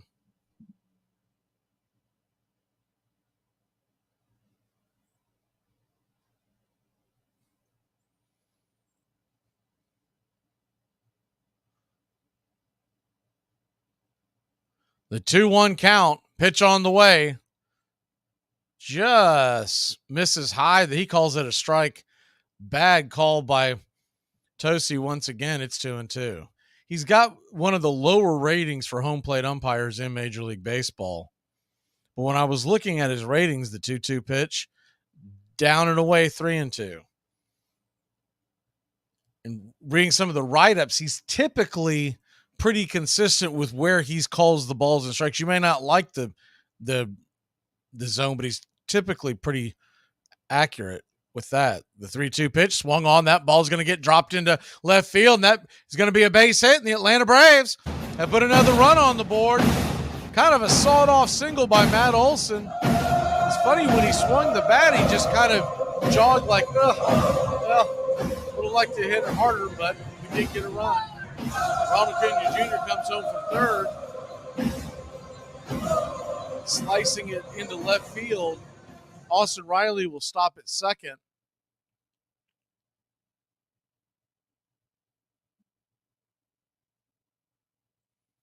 First pitch on the way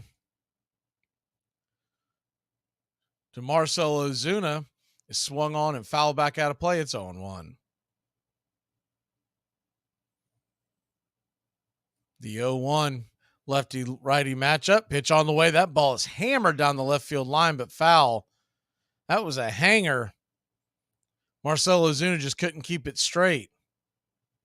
Man, did he get a hold of that one. So runners on first and second, one out. Ozuna love to just get a bleed or anything. The 0-2 pitch, high and inside, 1-2. Braves 2, Giants nothing.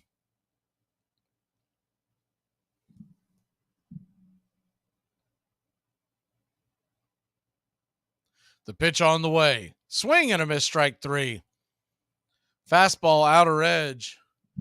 Got the best of him. Was probably looking for something soft. And there's 2 away. So 2 down.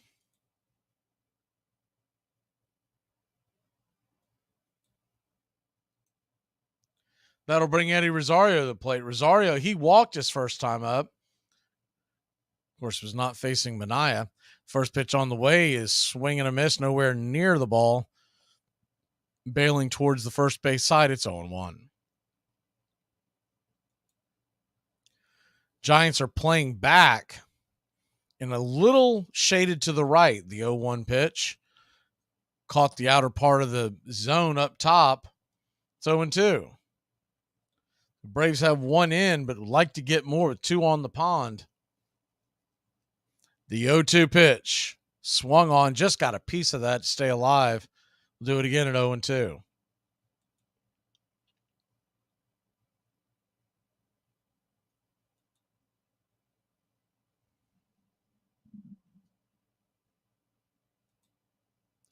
The 0-2 from Manaea, lefty-lefty matchup. Rosario down and away, 1-2.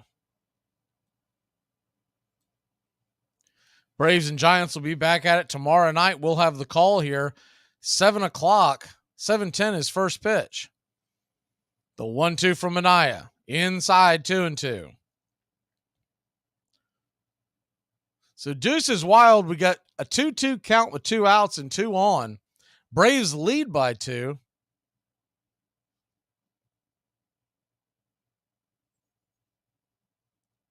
Manaea looks back Riley at second, lets it go. Swing and hits it down the left field line. Just hits the screen. Left fielder Ramos collided into the wall. Appears to be okay. It appears to be quite a bit of padding there, because can be deceiving. But it looked like it had some give. So he went for the ball, not realizing he was going to run out of real estate when the ball hit the screen. So a 2-2 count. 2 on, 2 out, pitch on the way. Down and away, ball 3. So now the runners will be off and going. At one point, an 0-2 count on Rosario. He has fought his way back to full. Olsen on first, Riley on second. They'll be moving on the pitch, the payoff pitch. Ball 4, and the bases are loaded. Bases loaded, 2 outs. Sean Murphy has a chance to come through a big spot. Time is called by the Giants, as they'll go out and have a quick powwow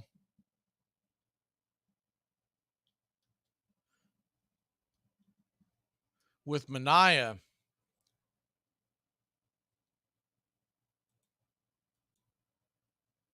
Braves have the bases loaded, and there's 2 away. If you're just joining us, the Braves have scored 1 in this inning. They scored 1 in the first.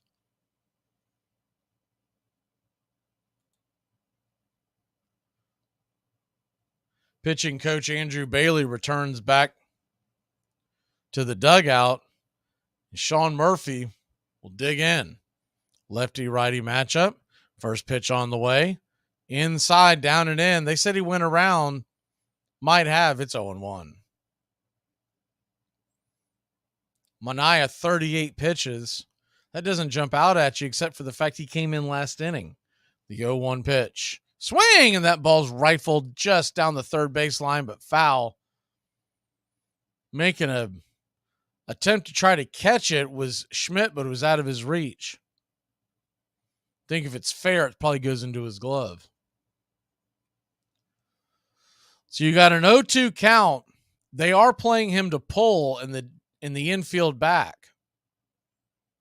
The 0-2 pitch, they set up inside, swing and a miss, strike 3. So Murphy can't come through in the big time. We'll be back in a flash here on Braves Country. Braves lead it 2-0.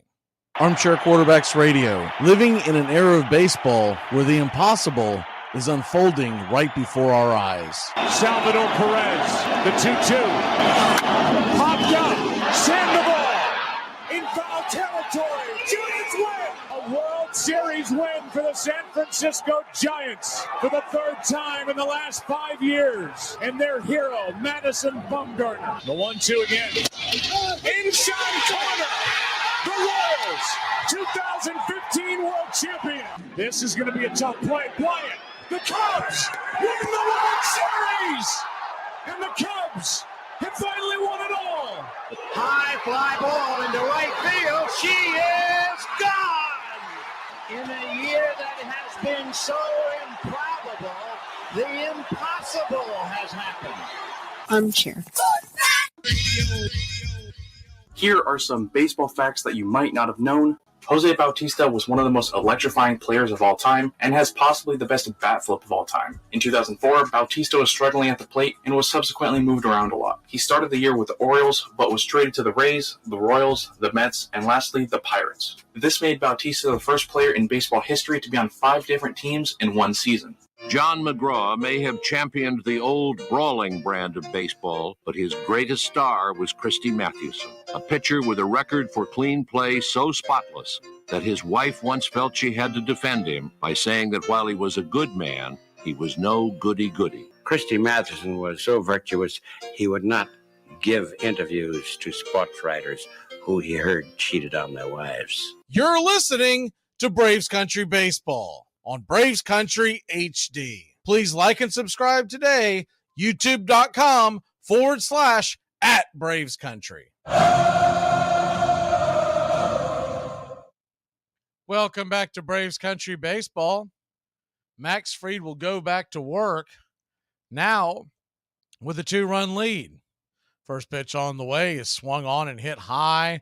Not quite that deep into center field. Drifting over, making the catch is Michael Harris II for out number 1. Left center field towards that 399 mark. Really big alleys here. It's 415 into right center. It's what they call Triples Alley.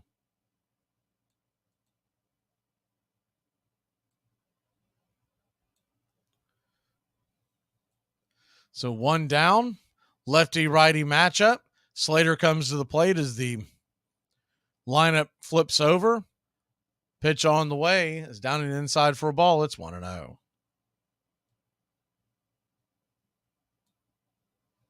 The 1-0 pitch off the plate wide. Ball 2, 2-0.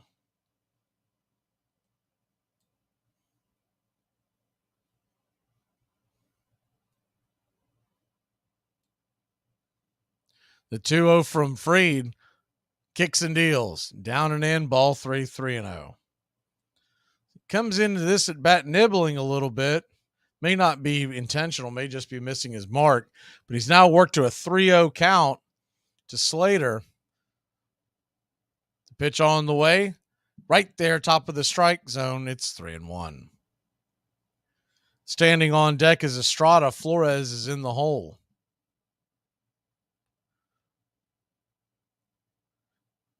The 3-1 pitch. Inside, ball 4. So Max Fried loses the leadoff hitter with 1 down here in the bottom of the third. His second walk of the game versus 2 strikeouts. Not quite as crisp as you would like to see. Fried. First pitch on the way, lefty-righty matchup. It's a bending Uncle Charlie on the outer edge. For a strike, it's 0-1. 73-mile-an-hour curveball. The 0-1 pitch. Lifts the leg and curveball top of the zone. It's 0-2. Kind of lulled him to sleep with that pitch. Slower leg kick than normal, then just kind of floated it in there at the top of the zone. The 0-2 from Max after 2 curveballs. Where does he go? Change up, swing and a miss, strike 3. And Estrada will go take a seat. There's 2 away. Max Fried, if you're wondering, is just at 43 pitches. So pretty economical if he can get out of this inning pretty quickly. Runner on first, 2 outs. Wilmer Flores, the designated hitter, stands in. Pitch on the way is a fastball right there, 93 on the inner cut. It's 0-1.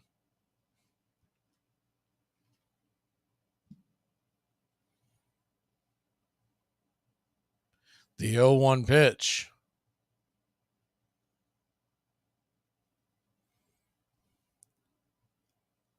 Fried flips it over to first, keeps Slater close by. Fried's got a pretty good move to first. That's not it. Might be trying to set him up for something down the road.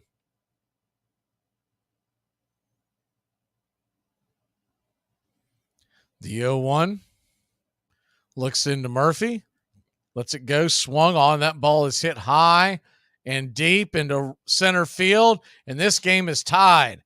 A hanger, and Wilmer Flores hits it out of the ballpark. It's 2-2. Wasn't sure if he was going to be able to get it out. Long way to center field here, but just had enough. Would have been caught at the wall in Atlanta as it went 399 feet.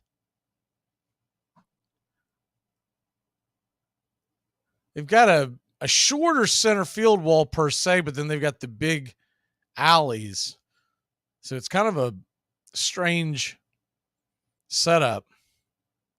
First pitch on the way to Davis is swung on. That ball's going to get dropped into right field on the one hop. Olsen, who gave chase, will corral it, flip it over to second to keep the runner from advancing.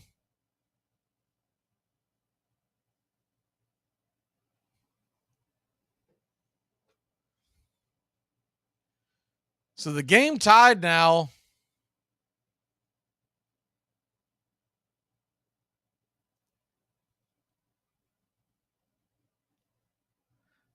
Lefty-righty matchup. Pitch on the way. In the dirt. 1-0.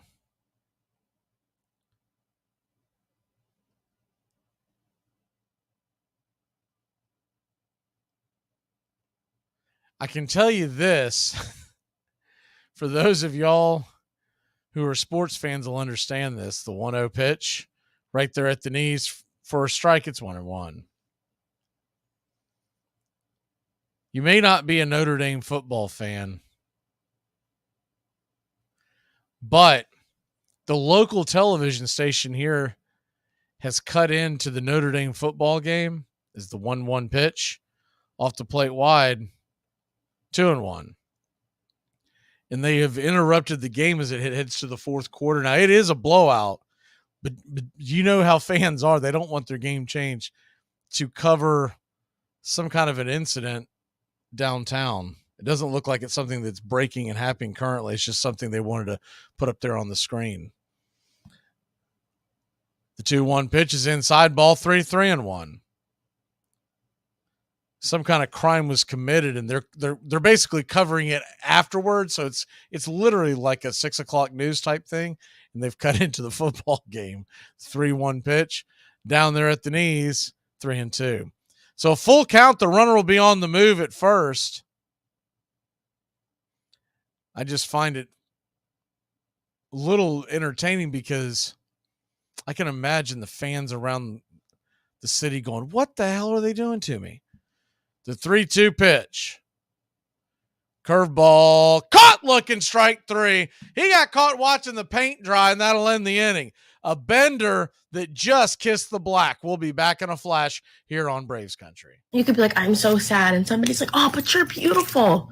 I know, I'm depressed, not ugly. Armchair. Here are some baseball facts that you might not have known. Vladimir Guerrero Sr. was a hitting machine and is, of course, the father of superstar Vladimir Guerrero Jr. But did you know that Vlad Sr. was almost a Dodger twice? He spent 8 months at Dodger facilities as a rookie in 1993, but they decided not to sign him. Then, when Vlad was a free agent in 2004, the Dodgers went after him again. In fact, the Dodgers were so close to signing Vlad that their executives were congratulating each other for seemingly closing the deal. But he signed with the Angels instead, which is the team that is on his hat in the Hall of Fame. To protect his family from disaster, Steve used his camera phone. Done. By taking pictures of his important documents, Steve can always have them stored online. Learn more simple disaster prep tips at ready.gov. A message from FEMA and the Ad Council. In 1905, John McGraw and his Giants won the National League pennant again. And this time, when Connie Mack's Philadelphia Athletics took the American League championship, he agreed to take them on in the World Series. His decision not to play the year before had cost his players $1,000 each, as much as one-half their yearly salaries. Mathewson, who had won 31 games that season, easily deceived the hitters on the Athletics in the series, pitching a record 3 shutouts in 6 days, 27 innings, and not a single run. The greatest pitching performance in World Series history. The Giants easily beat Philadelphia, 4-1. With Christy Mathewson, New York looked unbeatable. Mathewson was the greatest pitcher who ever lived. It was wonderful to watch him pitch when he wasn't pitching against you, Connie Mack.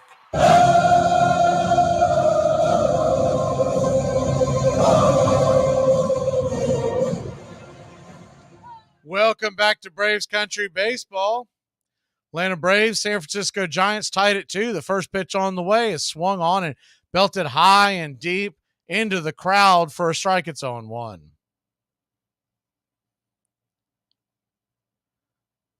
We're halfway to that 50, to that 100 mark. We hit the 50 mark, kind of climbing slow, but it tends to happen on these day games. The 0-1 pitch misses high and away. It's 1-1. Thank you, push button. Braves 2, Giants 2, the 1-1 count. Swung on, grounded over to short. Should be an easy play. It is. 6-3 put out, and there's one away. So Manaea will now face Nicky Lopez. Lopez try to find any way to get on.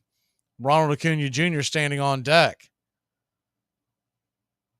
Lopez grounded out in the second.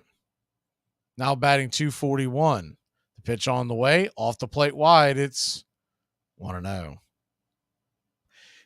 So they talked to Snitker yesterday about a couple of things. Have it jotted down to talk about here in the game. The 1-0 pitch, inside and high, but called for a high strike. Bad job by Tosi. Evens up the count at 1-1. They asked him about Ozzy Albies. Is the 1-1 pitch. Swing and a miss. It's 1-2. Really sounds like they're taking their time. It does not sound like he's going to have to go on any kind of a rehab assignment. I've been pointing to the Colorado series. I think that's when it feels like that's when he might come back, but they could be really taking their time and dragging their feet past the September 1st call-up. The 1-2 pitch, down and away. Did he go around? He did not. Good job of holding up by Nicky, and it's 2-2. They'll have the September call-up on Friday, so they could be playing that game. You'd like to see him back before them when they take on the Dodgers Thursday night. The 2-2 pitch, swung on and fouled away. You could always send Grissom back down and then recall him on the September 1st call-up. The 2-2 count. High and out of the zone. Ball 3, 3-2.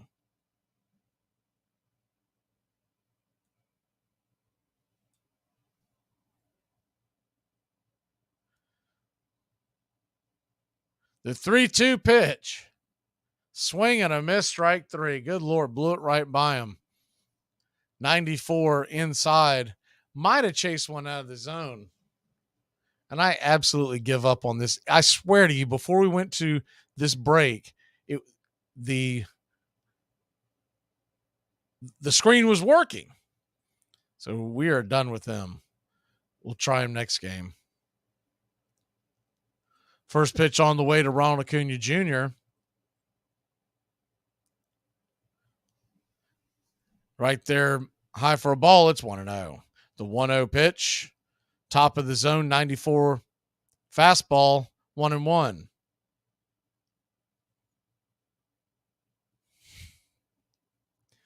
The 1-1 count, high and out of the zone, 2-1.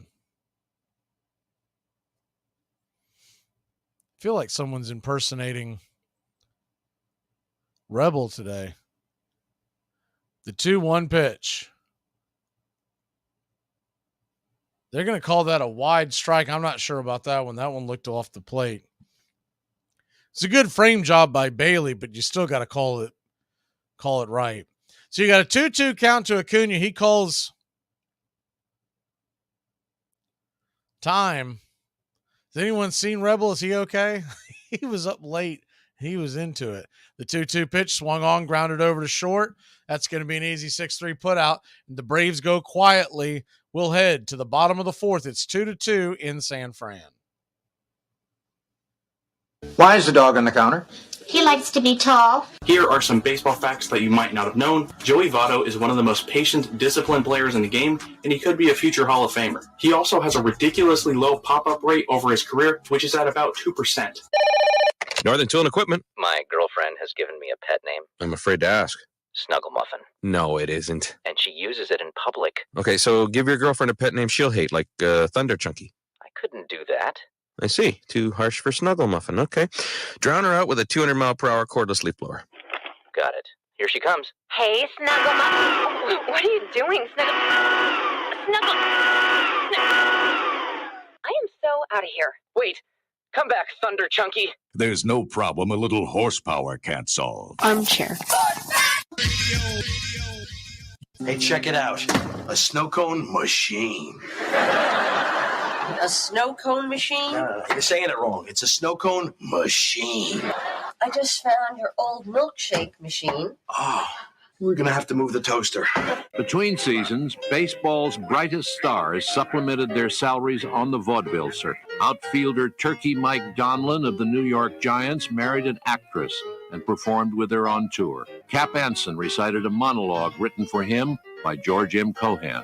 Even Christy Mathewson once played the Palace. John McGraw, who had no act, he didn't sing, he didn't dance. Not that the other players necessarily did, but they tried. John McGraw would go on the vaudeville circuit in the offseason and simply be John McGraw. He would recite, he would answer questions. It was a sort of a Chautauqua form in a low-life territory. You're listening to Braves Country Baseball on Braves Country HD.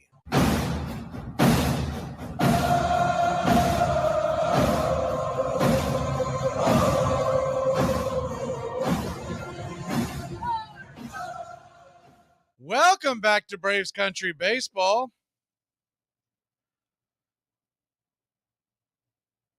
Max Fried, go back to work. Game tied at 2 apiece. The first pitch on the way to DeYoung is swung on, grounded over to third. Riley's got it, scoops it, flips it, and it's a 5-3 putout here in the fourth.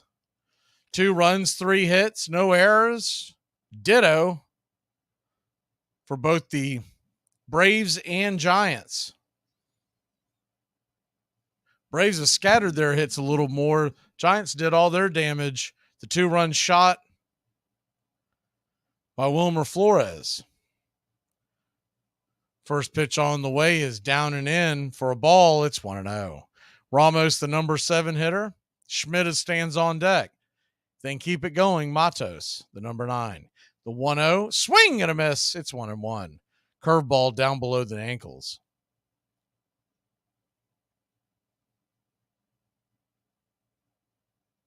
The 1-1. Pitch on the way. Tried to get him to chase that curveball again. Ball 2-1. So a 2-1 count. Ramos, who walked his first time up,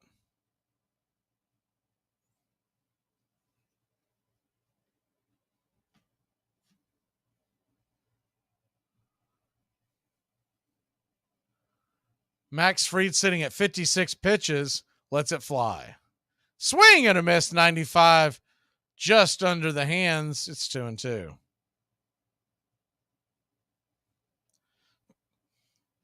2-2 pitch. One away. Curveball tried to bend it on the outer edge, just missed. Ball 3-2. So a 3-2 count. Last thing Max wants to do is walk Ramos. The 3-2 pitch swung on, tapped over to second. Lopez has it, flips it to first, and it's a 4-3 put out. There's 2 away. Tampa Bay leads New York Yankees 3-0. That game is in the 4th. Hit the rest of the out-of-town scoreboard here in 1 second. Seattle 7-0 over KC. Dodgers and Red Sox tied at 2 in the 5th. Go Boston. Braves come into today with a 32. 32 is the number, their magic number for home field, 22 for the NL East. The 1-0 swung on and lifted into center field, down for a base hit. It's going to be a 2-out single for Schmidt, the number 9 hitter. If nothing else, they'll clear him here in the bottom of the 4th. Washington and Miami, they are in the 5th inning. Washington leads at 1-0.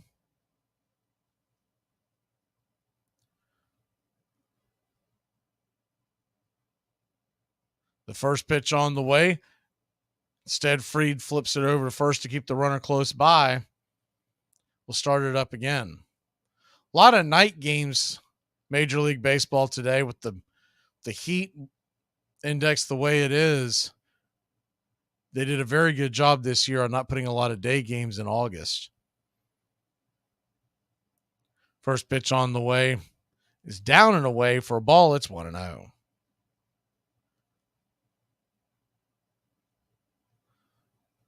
Later on tonight, you got Colorado and Baltimore. It's a game of interest for Braves country.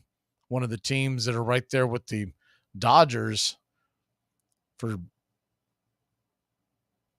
chasing in the home field. The 1-0's down and away. It's 2-0. You do have some practice football games tonight.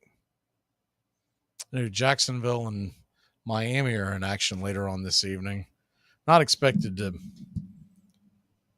have a lot of starters playing very long, but few of the teams tonight will put their starters in for at least a quarter or two. Used to be a different philosophy, but nowadays they barely play in the preseason. It really is a ripoff to the fans who pay for those tickets. The 2-0 pitch swung on, and that ball's belted high and down the left field line. Is going to get down for a base hit. Rosario gets it in time to cut it into the infield, but it's going to be a 2-out double. They had Rosario playing. I mean, he was almost in left center field, and the right-hander just pulled it down the line on that curveball. Most instances, that's an out, but the way they had him shaded, that's not on Eddie. That's normally on the analytics team that tells them where to play. So runners on second and third, 2 out. Lefty-righty matchup. Austin Slater, the leadoff hitter, is back up to the plate.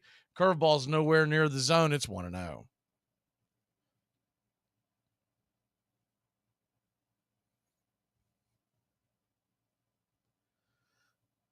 The 1-0.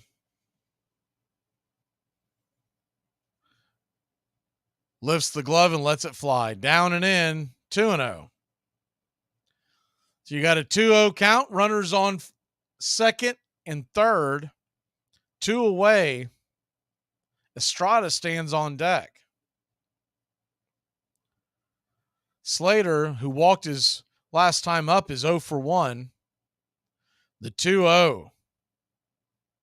Fried lets it go. Swing and fouls it down the line. 96 miles an hour. It's 2-1.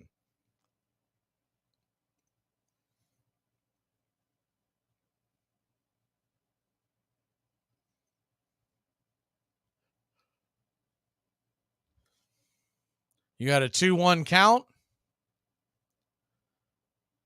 Fried digs in. 68th pitch of the day. Fastball misses, ball 3-1. Really missing his mark. You'd think if he doesn't get him here that they'll come out and talk to him, at least give him a chance to get a breather. But you can't really assume that anymore because the way you watch this coaching staff go, sometimes they just let him dangle. The 3-1 pitch.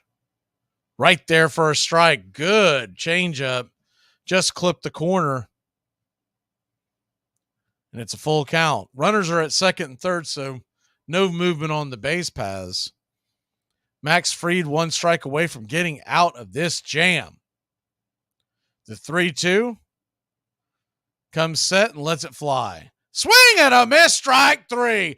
Got him with the Uncle Charlie down below the knees inside, and that'll end the inning. So he gets out of danger somehow. When we come back, the heart of your Atlanta Braves order. How you doing?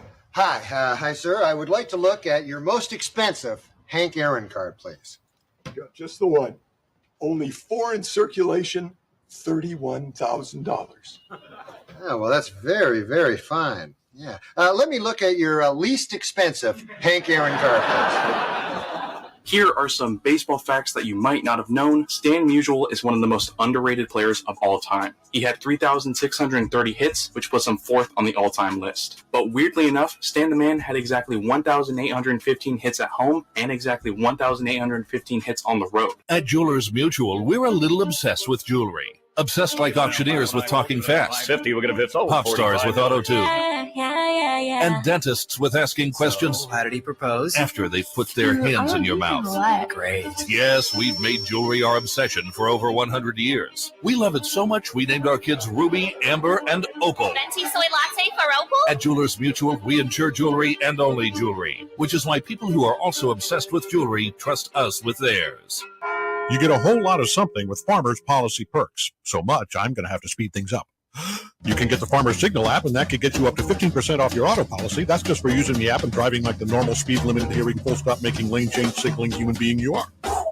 Get a whole lot of something with Farmers Policy Perks. Start with a quote by calling 1-800-FARMERS. We are farmers. Bum, bum, bum, bum, bum, bum.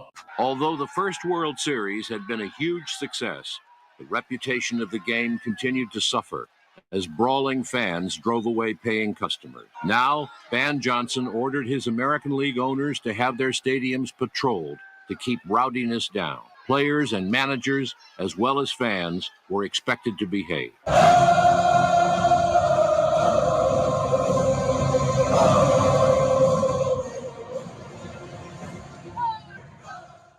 Welcome back to Braves Country Baseball.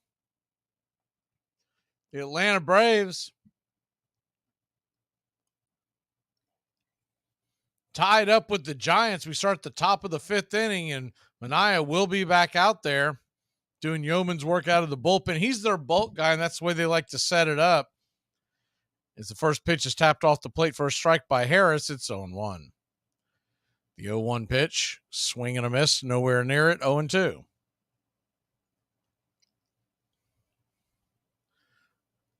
Michael Harris had a big night last night. He's 0 for 2 tonight.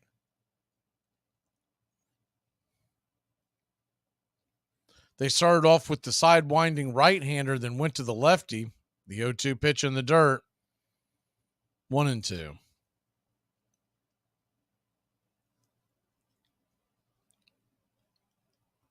Pretty routine for Kepler and the Giants. The 1-2 pitch off the plate wide, 2-2. I think the theory is you put your lineup out there to face the right-hander, and then they quickly go get the lefty. The 2-2 pitch, swing and a miss, strike three, blew it right by him, nowhere close to it. Michael Harris is down on strikes. He is not picking up Manaea. Hopefully he's gone by the next time he comes up, as he has been outmatched.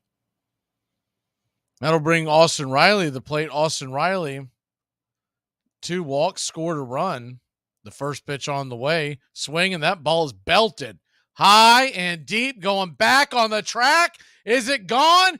It is gone. Ramalama Ding Dong, a solo blast, his 30th of the year, and your Atlanta Braves, 402 happy feet later, have a 1-run lead.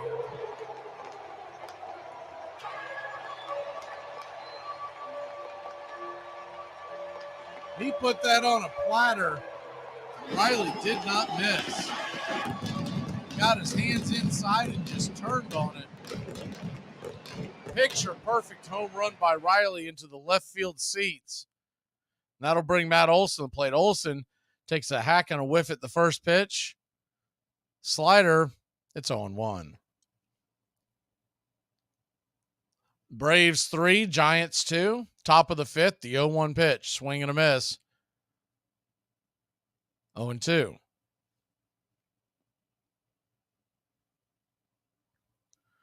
(0-2) count to Olson. He is 2 for 2 on the day. Would be nice for a back-to-back Jack, wouldn't it? He's been sitting on 43. Feels like 2 months now for a torrid stretch. The 0-2 pitch down and away. It's 1-2. Thought Olson might be able to get one here in San Fran. Put one into McCovey's Cove. No luck yet. The 1-2 pitch blew that right by him. Strikeout. Out number 2. Lefties are not picking up Manaea well at all. Maybe Marcell Ozuna can tack on to this lead. Manaea really has pitched well out of the pen.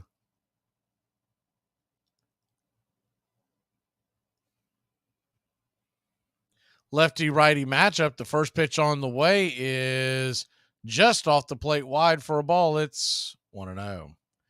Marcell, hitless today, 0 for 2, a ground out, a strikeout. The 1-0. Swing and fouls it back. 1-1.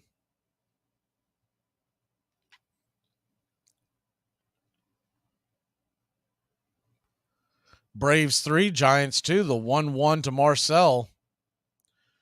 Clips the zone with the sweeper. It's 1-2. So Ozuna now with the 1-2 count.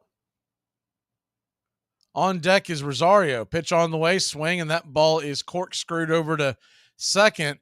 Probably reached for one there. Grounded it over. It's a 4-3 putout, and that'll end the inning. But up for your Atlanta Braves. Put another one on the board. It's 3-2. We'll be back in a flash here on Braves Country. I'm a gigolo. How much do you think I could charge at night? Here or in Japan? Forget Japan. How much would you pay? Oh, I don't know. $1? I think I'm worth at least $300. Oh, I don't think so. For all night. I know. You're a gigolo. Yeah, well, you hired me. I'm the victim here. Did I force you into this life? Yes. You and every woman like you. Geico knows there are many reasons why you ride. From the exciting adventure of the daily commute to the peace of mind that Geico always has your back with 24/7 access to claim service and legendary customer service. But Pamela Mund had one reason in particular. My skin is extremely averse to most fabrics, except for the soft, buttery feeling of leather. Thankfully, I found my clan of leather lovers in the biking community. It's been life-changing. Geico Motorcycle. 15 minutes could save you 15% or more. Braves Country today. We're talking Southern sports. We go live 3 to 5 weekdays right here on WQEE. Braves Country today. Southern sports talk with the voice of Braves Country baseball, Mac Magee. Joined every day from sports analysts from all over Braves Country, talking college football, the NFL, Major League Baseball, and what's trending in the world of sports. Braves Country Today. We go live 3 to 5 weekdays right here on WQEE. Laborers leave the shade and quiet of a shop for the sun and fury of a ball ground. They stand and they exercise for hours. They attest that they mean to be men and not machines. Athletic games carry men back to their days of childhood. There is indeed, morally, a home base in all of them, as there is literally in baseball.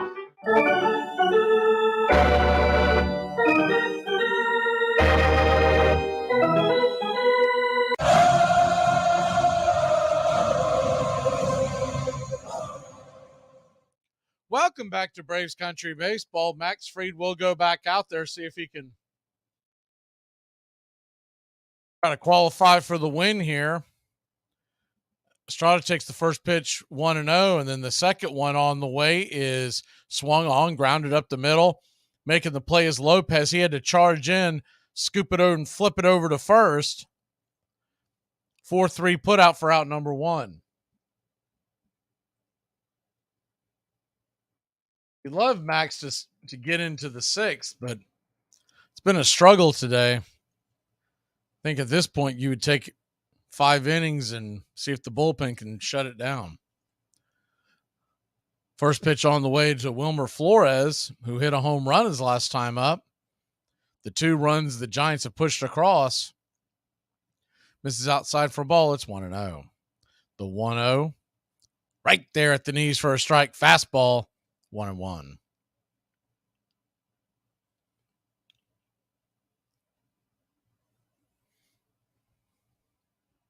The 1-1 from Fried. Southpaw lets it go. Swing and a miss. 94 up top. Outer edge. 1-2. Toronto leads Cleveland 8-3. That game is in the 8th inning. Before they put it on the local news here, Notre Dame was all over Navy. It was a 5-touchdown blowout. The 1-2 pitch. Swing, and that ball is belted down the left field line. Thankfully foul, but my God, he put it into the second deck. Flores is seeing Max Fried. You do keep Max out there for another inning, just make sure he doesn't see Flores. Hopefully he gets through this at bat. The 1-2 lets it go. Swing, and just got a piece of that. Knocks it foul towards the first base dugout. We'll do it again.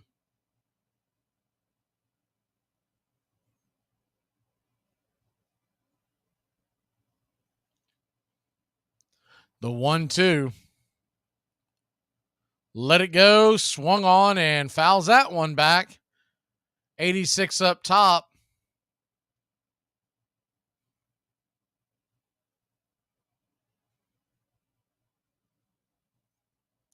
One, 2 count. The pitch on the way. Off the plate wide. Ball 2.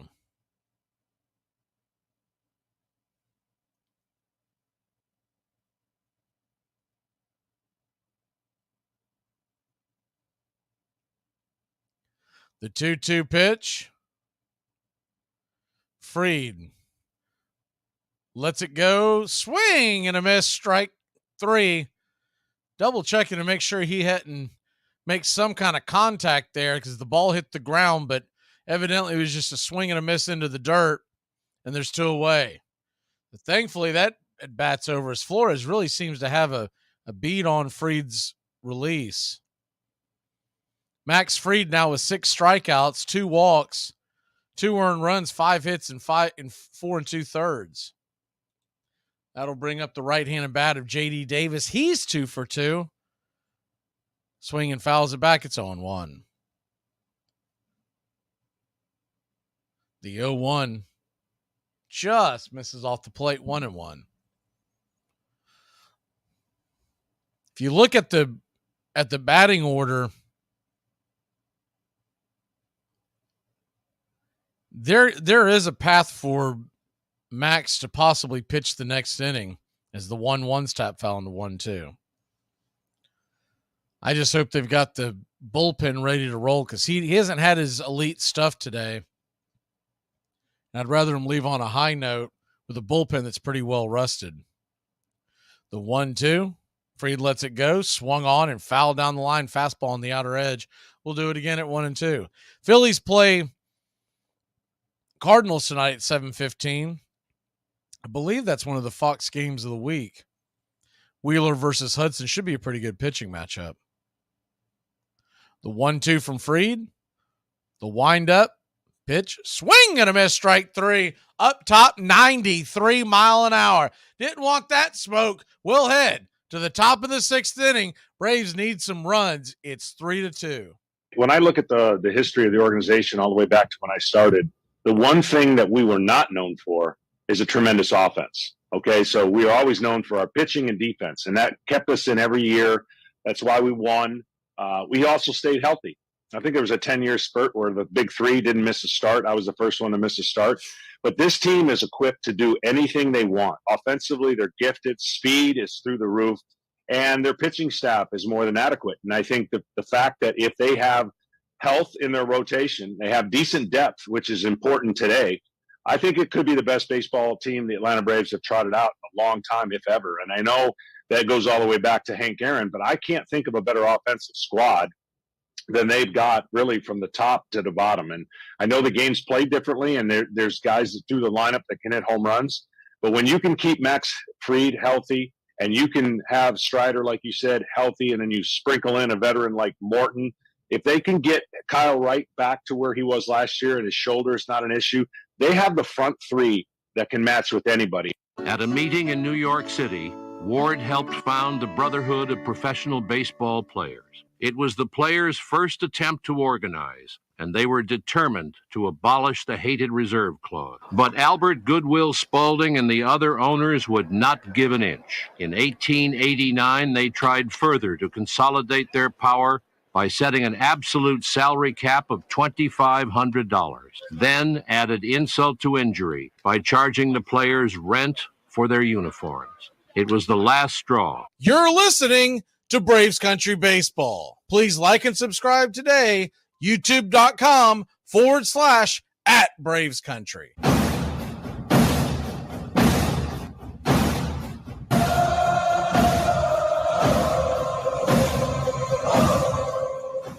Welcome back to Braves Country Baseball.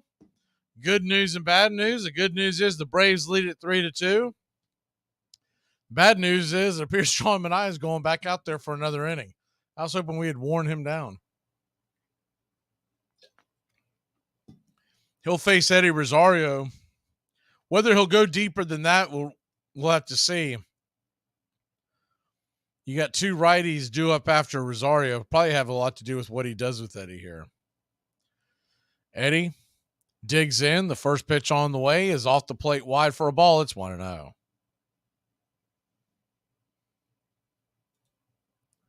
Missed with the sweeper. The 1-0 pitch. Misses wide, 2-0. Eddie Rosario walked his last time up.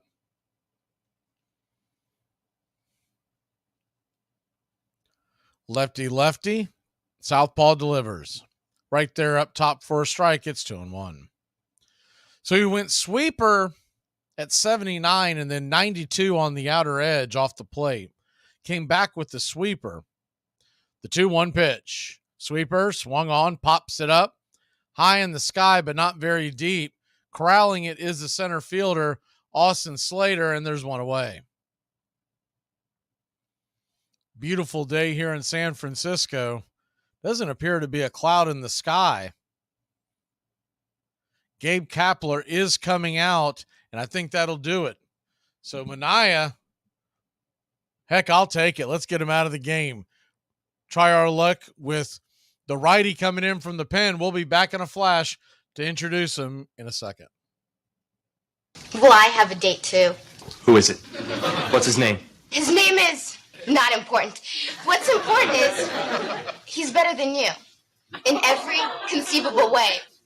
Well, damn! Damn, that could be anybody! You're listening. Enjoy sun-drenched days, epic stays, and plenty of room to roam in Greater Fort Lauderdale. Our hotels, attractions, and restaurants have taken the Visit Lauderdale's Safe and Clean pledge so you can relax and explore with confidence. When you're ready for that well-deserved staycation, our 23 miles of golden beaches await. Find wide-open spaces to hike, bike, kayak, and paddleboard. Visit your favorite attractions, then dine out in style in dining rooms or al fresco on waterfront patios. Learn more at sunny.org. Braves Country today. We're talking Southern sports.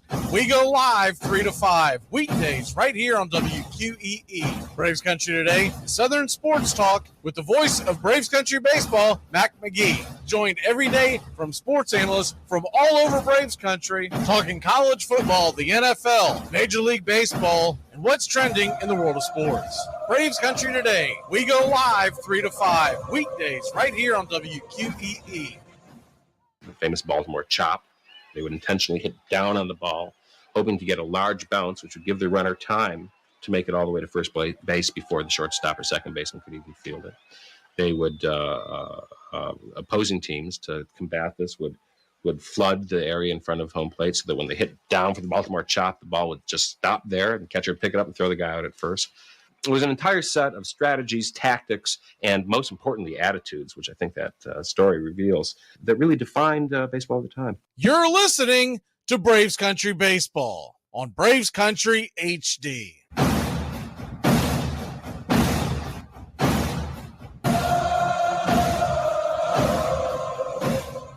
Welcome back to Braves Country Baseball. It is Luke Jackson that'll come in. Luke, 29 strikeouts through 21 and a third innings. It's a 2.11 ERA as he comes back from Tommy John. First pitch on the way is a curveball that drifts inside, almost gets Sean Murphy on the arm, misses by just a couple inches. It's 1-0. The 1-0. Swing, and that ball's hit hard into center field. Running and making the catch is Austin Slater, and there's one away. Good running catch by the center fielder. The ball was hit hard and was dying fast.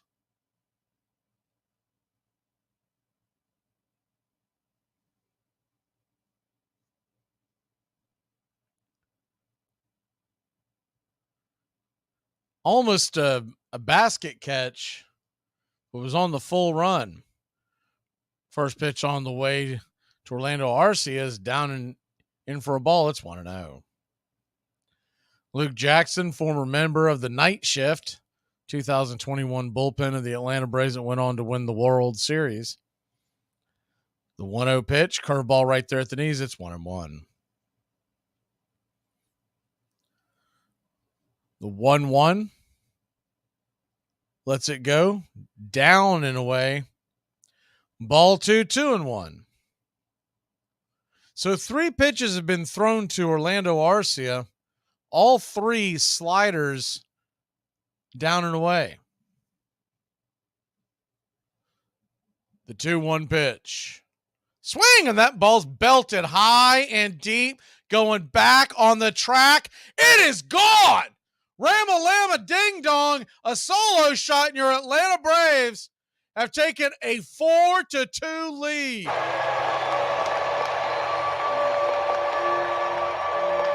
402 happy feet over the wall.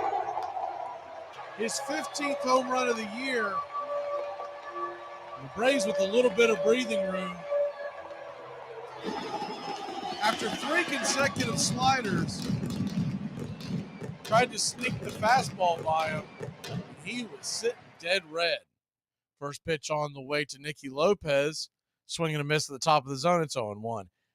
Not only do we get a run, but we're going to clear Nicky Lopez for the next inning, so you got to love that as well. It is that time to turn back times. We try to squeeze in the turn back time as we go along here. The 1-1 pitch to Lopez, righty-lefty matchup, swung on. That ball is going to get dropped towards left field, but coming in, making the running catch is the left fielder, Ramos, and that'll end the inning.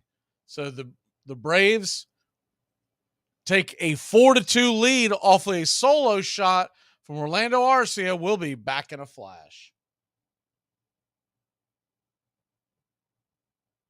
I've been doing a lot of thinking. Uh-huh. Well, I don't think we should see each other anymore. No, it's fine. No problem. I'll meet somebody else. Yeah. Sure. See, things always even out for me. Anyway, it's been really nice dating you for a while. And, good luck. Armchair Quarterback Radio. We cover the world of baseball from start to finish. Baerga is 0 for 3. Left center field. Grissom on the run. The team of the 90s has its world championship. A liner off Nagy's glove into center field. The Florida Marlins have won the World Series. Chance of a lifetime for Luis Gonzalez. 2-2, bottom of the ninth, game 7 of the World Series. Bases loaded. Florida, center field. The Diamondbacks are world champion. Red Sox fans have longed to hear it. The Boston Red Sox are world champions. In the air to left, well hit. What a team. What a ride. The Cardinals are world champs in 2011. Armchair. Today we're going to talk about crazy stats. On June 25th, 1976, in a doubleheader against the White Sox, Toby Harrah became the only shortstop ever to play every single inning of a doubleheader and not get a single ball hit to him. Cobb's ferocity drove his team to the pennant in 1907 and himself to the batting championship of the American League. At 20 years and 10 months, Ty Cobb was the youngest man ever to win a big league batting title. He would win 7 more in a row, 12 in 13 years. He was, one writer said, a cyclone, a tornado, a typhoon, all rolled into one. Welcome back to Braves Country Baseball. Max Fried fires in the first pitch. Outside for a ball, it's 1-0. Fried versus Patrick Bailey, the hind catcher, lefty-righty matchup. Pitch on the way, swung on. That ball is going to get drilled into center field, down for a base hit. And it's a leadoff single for the San Francisco Giants here in the bottom of the 6th.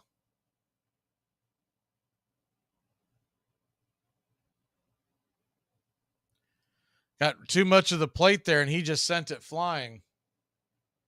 So 1 on, nobody out.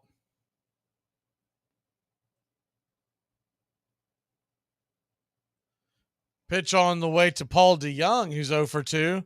He drags it foul down the third base area towards the dugout. It'll trickle towards the tarps. The San Francisco ball boy will corral it. The 0-1 pitch. Off the plate wide, 1-1.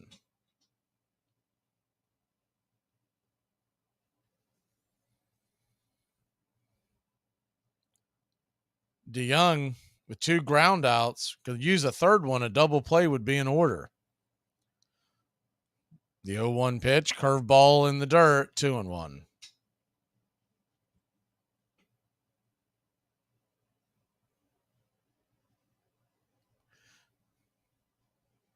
You had a 2-1 count from Fried. Lefty-righty matchup, runner on first, nobody out.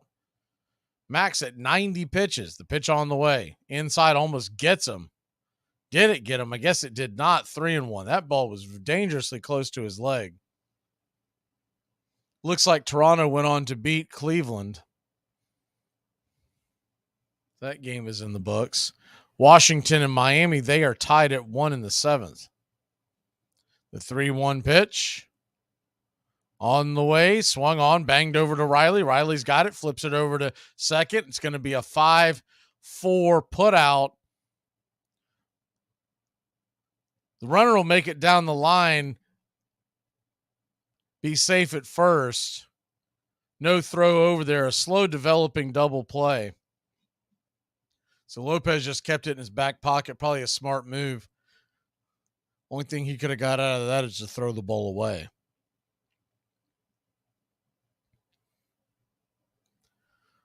So that'll bring Ramos to the plate. Ramos takes the first pitch down and in for a ball. It's 1-0.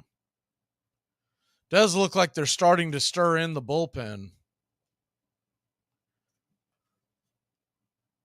The 1-0. Lets it fly downstairs. Ball 2-0.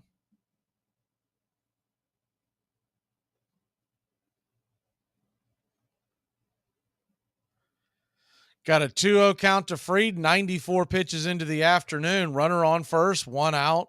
The 2-0 pitch swung on and fouled that back 96 miles an hour into the crowd, deep into the crowd. Third base side, about 2 big decks back.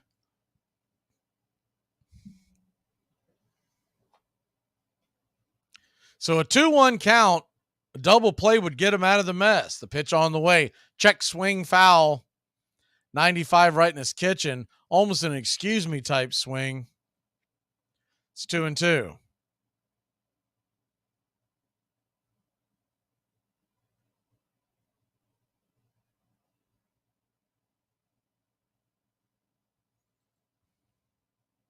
The 2-2 pitch. Swing and a miss. Strike 3. Got him with the bender just above the knees. Off balance. And there's 2 away. That's probably the best curveball he has thrown all night. That thing just hung up in midair, ate a sandwich, and then headed towards the plate. He tried to hold up, but instead, Max Fried dials up another strikeout. There's 2 away. First pitch on the way. Swung on, popped up by Casey Schmidt. That'll be corralled by Michael Harris II. And though he didn't get a great start, he battled through 6 innings, and it's a quality start. We'll be back in a flash. Max Fried and the Braves lead it 4-2. Your feelings about going to Atlanta, no doubt it was your first preference. Definitely. And Atlanta chose me, and I'm very pleased with that decision. I can't wait to get to town and get with them fans down there and pack them in there. When Detroit took the other Sanders, I saw a big grin come across your face. I was so happy. But I was kind of scared. I thought Detroit was going to take me. I would have asked for so much money that I had to put me on layaway. Armchair.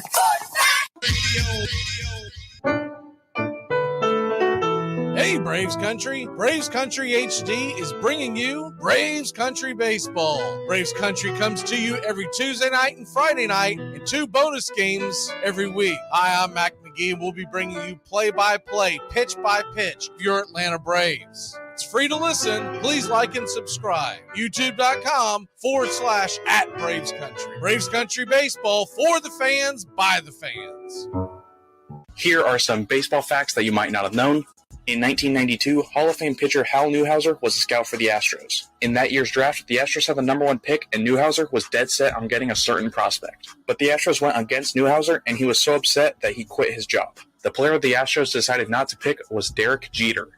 Baseball. Well, the season's finally here, and the players hit. The Armchair Quarterbacks are back. Saturday, September 9th, 10 a.m. to 2 p.m. You'll be tailgating with the Armchair Quarterbacks. Mac Magee, Brian Snow, Joey and Tones, and the rest of the Armchair Quarterbacks live 10 a.m. to 2 p.m. Saturdays this fall. Talking college football, SEC, ACC, Big Ten, the NFL, fantasy football advice, and our picks against the spread. It all begins September 9th right here on Braves Country HD 99.1 FM WQEE. Yeah, the Armchair Quarterback. Welcome back to Braves Country Baseball, top of the 7th inning. Ronald Acuna Jr. coming in to face Luke Jackson. First pitch on the way to Ronald. It's down and out of the zone for a ball. It's 1-0. On this date, 1939, at Brooklyn's Ebbets Field, NBC televises the first Major League Baseball game as an experiment with station W2XBS, covering a doubleheader where the Reds win the first game 5-2 and the Dodgers take the nightcap 6-1. As the 1-0 pitch swung on and pops it up high, pretty deep, but not deep enough into center field. Then it'll be an easy playable out, F8 in your scorebook. The network employs 2 cameras, one behind home plate, showing an expansive view of the field, and the other on the third base line to capture the plays at first base and third. That was in 1939 on this date.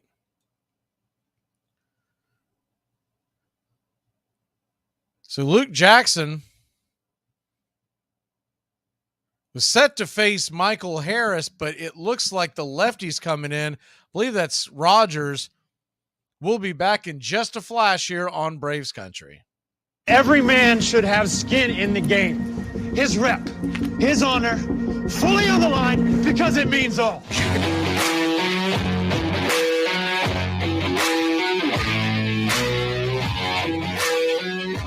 Well, the season's finally here, and the players hit. The Armchair Quarterbacks are back. Saturday, September 9th, 10 a.m. to 2 p.m., you'll be tailgating with the Armchair Quarterbacks. Mac Magee, Brian Snow, Joey and Tones, and the rest of the Armchair Quarterbacks live, 10 a.m. to 2 p.m., Saturdays this fall. Talking college football, SEC, ACC, Big Ten, the NFL, fantasy football advice, and our picks against the spread. It all begins September 9th, right here on Braves Country HD, 99.1 FM, WQEE. Yeah, the Armchair Quarterback, the All-American. Welcome back. It will be Rogers coming in, Taylor Rogers.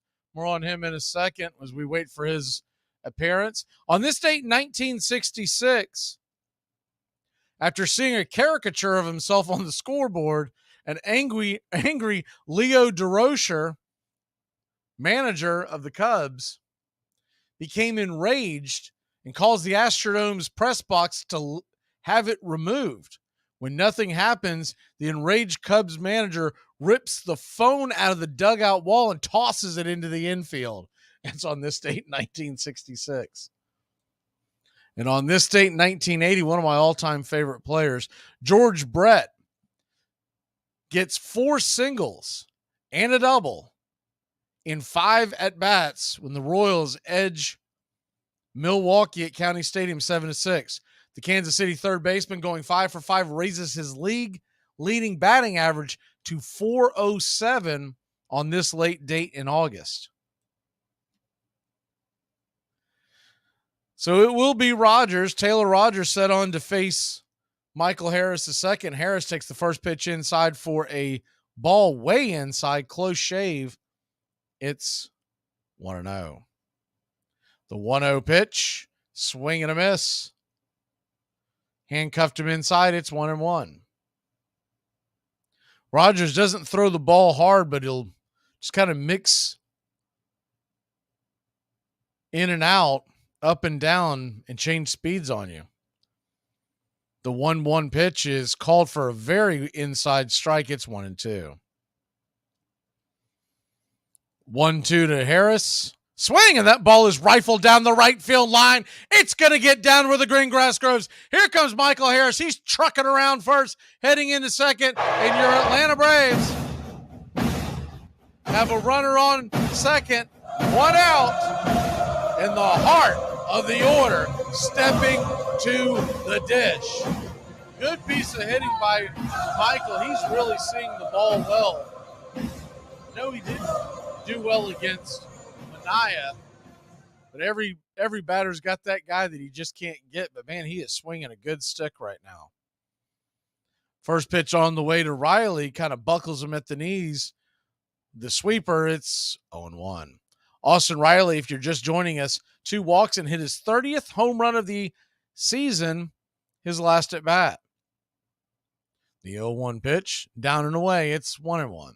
On this date in 1987, Paul Molitor's 39-game hit streak comes to an end as he waits on the on-deck circle. The 1-1 pitch, inside 94, calls it for a very inside strike, 1-2. Molitor standing on the on-deck circle watching pinch hitter Rick Manning single the winning run home in the 10th inning to give the Brewers a 1-0 walk-off. And Rogers is going to turn around. They've got Harris, dead meat. Harris, bad base running play. I think he was planning on stealing third, and he just took off way too early. Rogers realized he was going, spun off the mound and flipped it to second. Kills the rally. So 2 outs and a 1-2 count on Riley. Maybe he can plan another one. The 1-2 pitch. Swung on. That ball is belted down the line into the upper deck, but plenty foul. Foul by a football field. It's 1-2.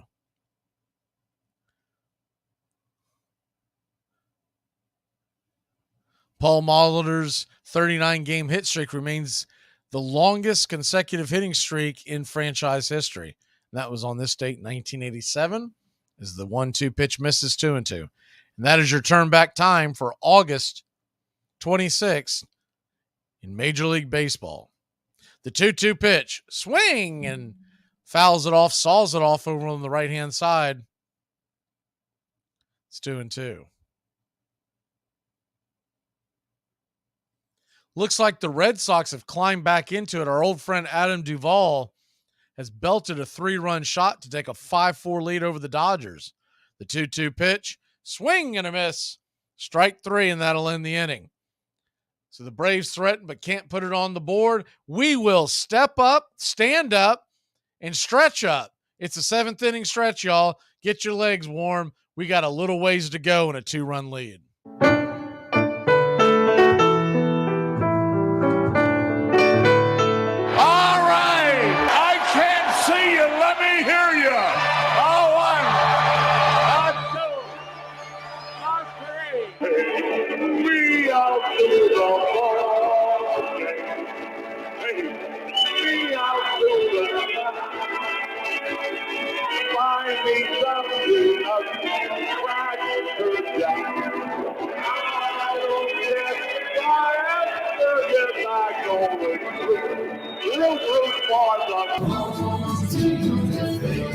It's a shame, for it's 1, 2, 3, stretch around and be home again.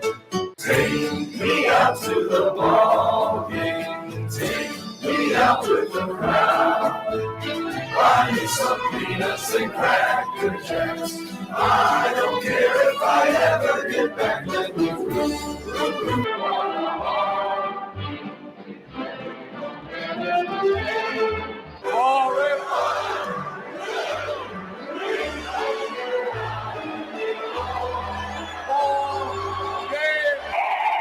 You sound better tonight!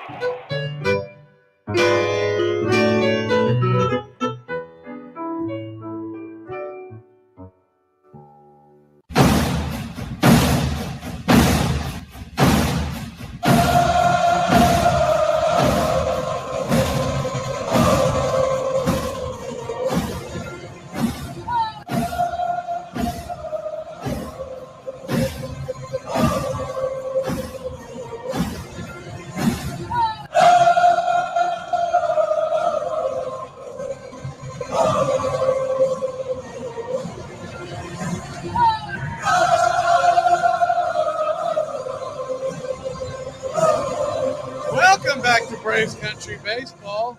Kirby Yates time. Kirby Yates comes in, the 2.9 ERA. Had a rough outing on Sunday against these Giants, but hopefully steered the ship back into the right direction.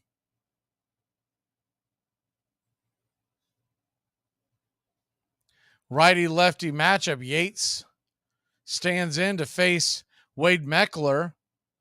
Meckler offers it the first pitch. They check down the line. Did he go around? They said he didn't, but he pushed at that bunt. That's a bad call by third base umpire Todd Titchener. It's 1-0. The 1-0. Right there for a strike. Splitter at the knees. 1-1.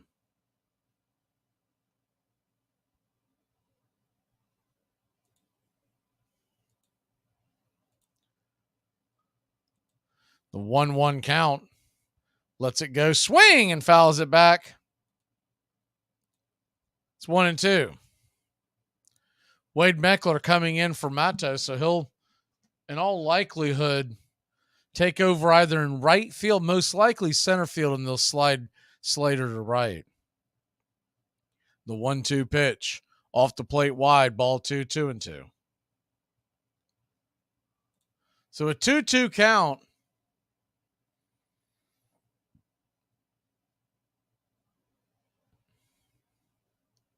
The pitch on the way. Swing and a miss. Strike 3. Good splitter by Yates. Got him fishing off the pier. That stick wasn't quite long enough. There's one down.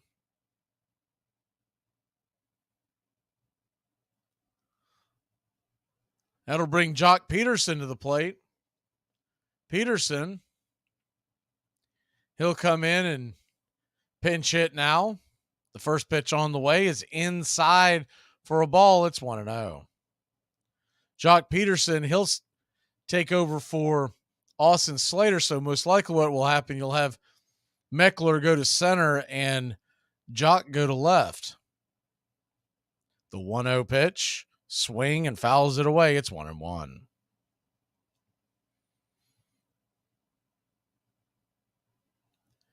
Braves 4, Giants 2, bottom of the 7th. Still a ways to go here. You'd like to get a few more insurance runs if you're Atlanta, but if this is it, bullpen for Atlanta has been pretty good. You hope this would be enough to hold the lead. 2-run lead, bottom of the 7th inning, 1 out, the 1-1 pitch. Swing and a miss, blew it right by him up top. It's 1-2. Boston now leads the Dodgers 6-4. That would be very good news if we could win here and the Dodgers lose. We could gain 2 games in the home field column. The 1-2 pitch misses outside, 2-2. If you're wondering about Baltimore, they play tonight. They'll start at the top of the hour against Colorado. Not expecting a whole lot of help from Colorado this weekend, but if they can get a win or two, or get one win over the weekend, that would be great. The 2-2 pitch misses inside. It's 3-2. So a 3-2 count. Pitch on the way. Swing and grounds it foul. We'll do it again. Yates walked Peterson last time he saw him. That walked in the winning run for the Giants on Sunday. The 3-2 pitch swung on. That ball is rifled over to second. Backhanded stab by Lopez. Nicky flips it to Olsen. 4-3 put out. 2 away. Not to be understated, that defensive play by Nicky didn't have to lunge very far, but that was a worm burner. Good defensive play by Lopez.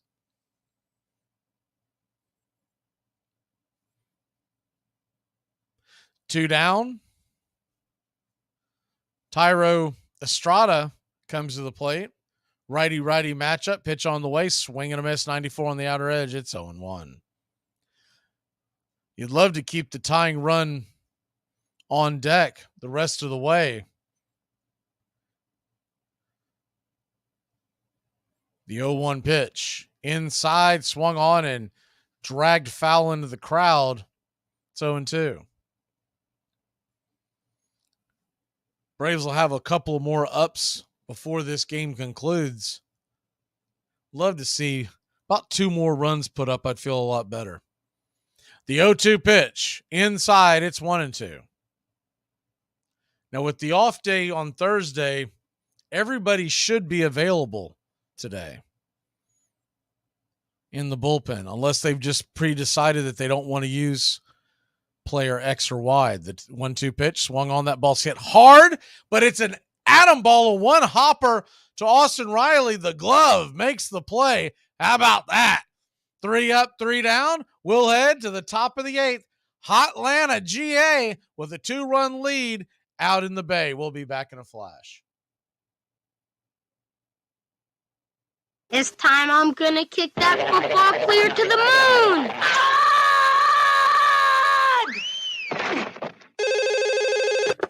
Hello? Hi, is Mark there? Yeah? It's me, Shannon. We met at Jack's party. Yeah! How can I forget? Wow, how you doing? I haven't heard from you in, 9 months. Armchair. I'm unemployed and I live with my parents. I'm Victoria. Hi. So Pete Rose, the leadoff batter for the Philadelphia Phillies, introduced to the crowd here today. And Pete Rose, a man who has been at bat more times than any player in the history of the major leagues. That if he keeps breathing, he will break Ty Cobb's record. And, of course, the big question this year is whether or not he'll be able to play every ball game. He wants to. The manager says he wants to rest him. He's missed only 80 games in his 20-year career. And Seaver's first pitch, ball one.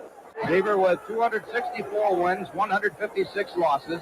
One of a few pitchers who has won over 100 games more than he has lost. Armchair. Braves Country today. We're talking Southern sports.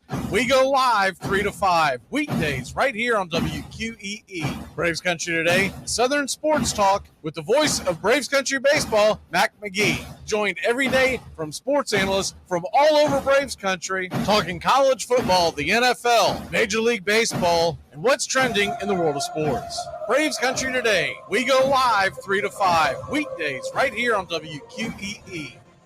Devlin got a job as a policeman in 1880, died of consumption just 3 years later.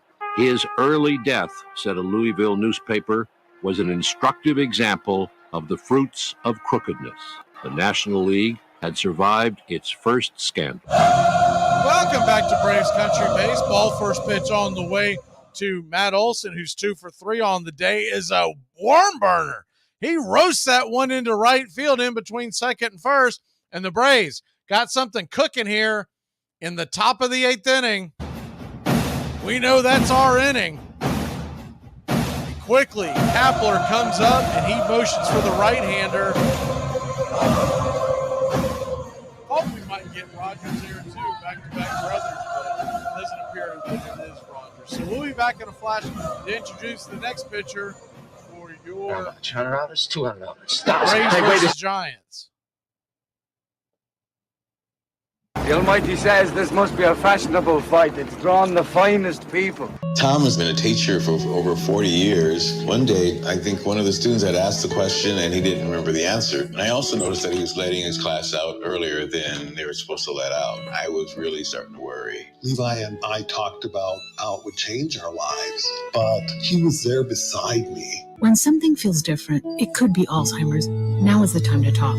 Visit alz.org/ourstories to learn more. A message from the Alzheimer's Association and the Ad Council. Let's keep the Dodgers in Brooklyn. A house is not a home without some. But, I want to say one thing in all seriousness.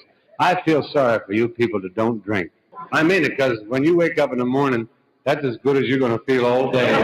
Armchair. Playoffs? Don't talk about playoffs. You kidding me? Playoffs? I just hope we can win a game. One summer day in 1839 at Cooperstown, New York, on the shores of Lake Otsego, the local academy was playing a game of town ball against Green's select school. The rules of town ball were so loose that every hit was fair, and boys sometimes ran headlong into one another. That day, an academy player named Abner Doubleday sat down and on the spot drew up the rules for a brand new game and called it baseball. Abner Doubleday would eventually become a hero at the Battle of Gettysburg, and his game would become the national pastime, or so the legend has it. Abner Doubleday really was a distinguished soldier, but he was at West Point, not Cooperstown, that summer.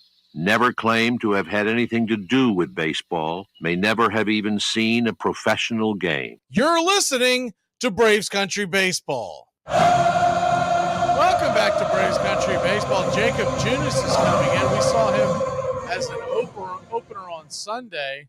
He'll be called on to face Marcell Ozuna, righty-righty matchup. The first pitch on the way drifts a slider on the outer edge. It's 0-1. Ozuna 0 for 3, 2 ground outs, a strikeout.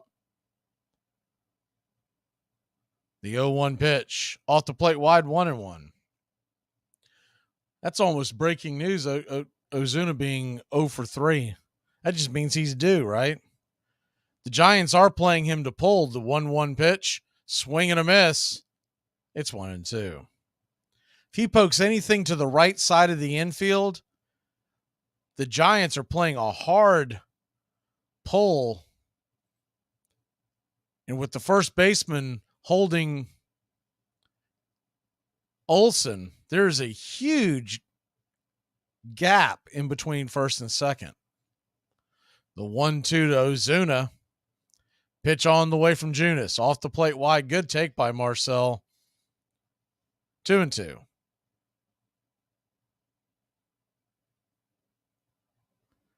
Braves 4, Giants 2. Top of the 8th. The 2-2 pitch. Swing and just got a piece of that one. Fought it off foul.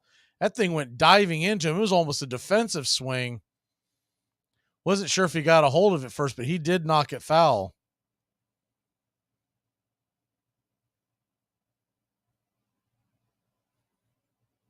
The 2-2 pitch.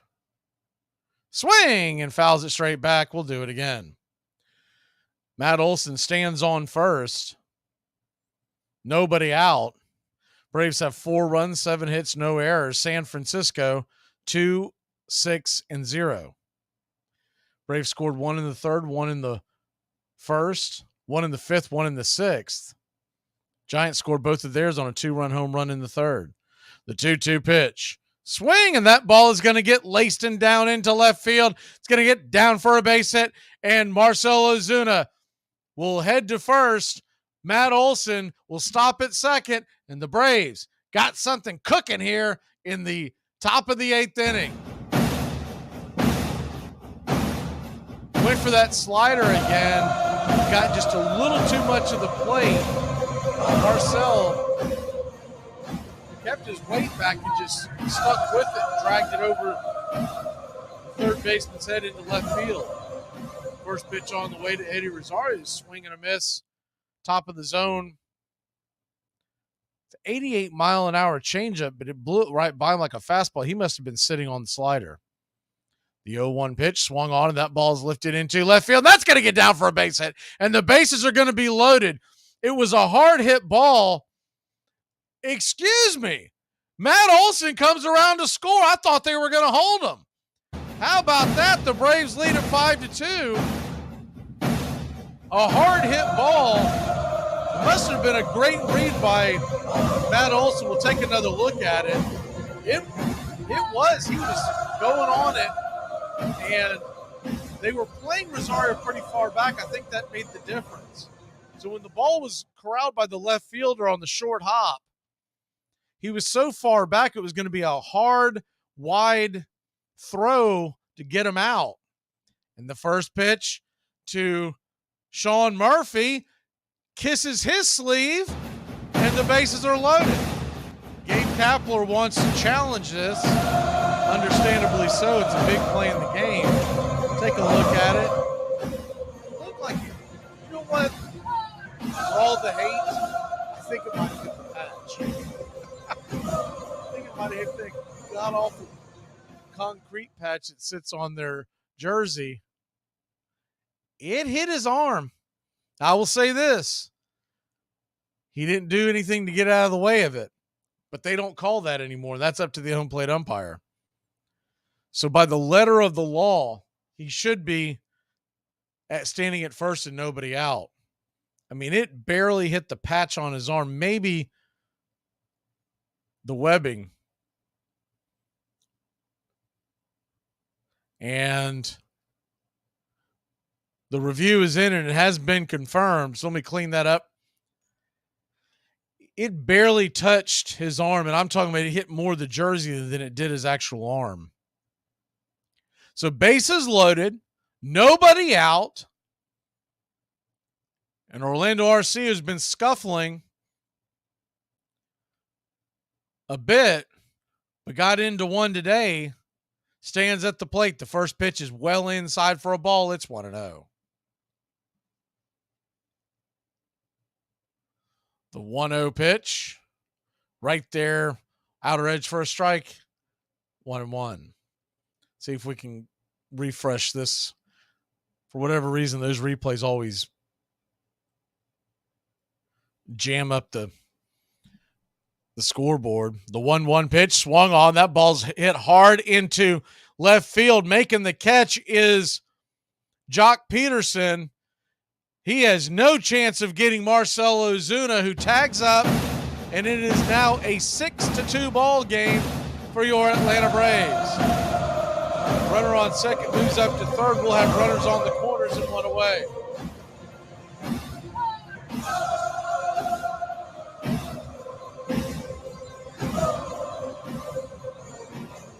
So 6-2 your score. Hey, if it sits right there, that was my score prediction. 6-2 your score. Runners on first and third. One out. The first pitch on the way to Nicky Lopez is a swing and a miss strike. It's 0-1. I'll gladly be wrong if the Braves can put up about another 3 spot here and cruise to victory. The 0-1 pitch on the way in the dirt. Good block by Bailey. He backhanded that almost like a hockey goalie, leaped to his feet, see if he could catch the runner at third napping.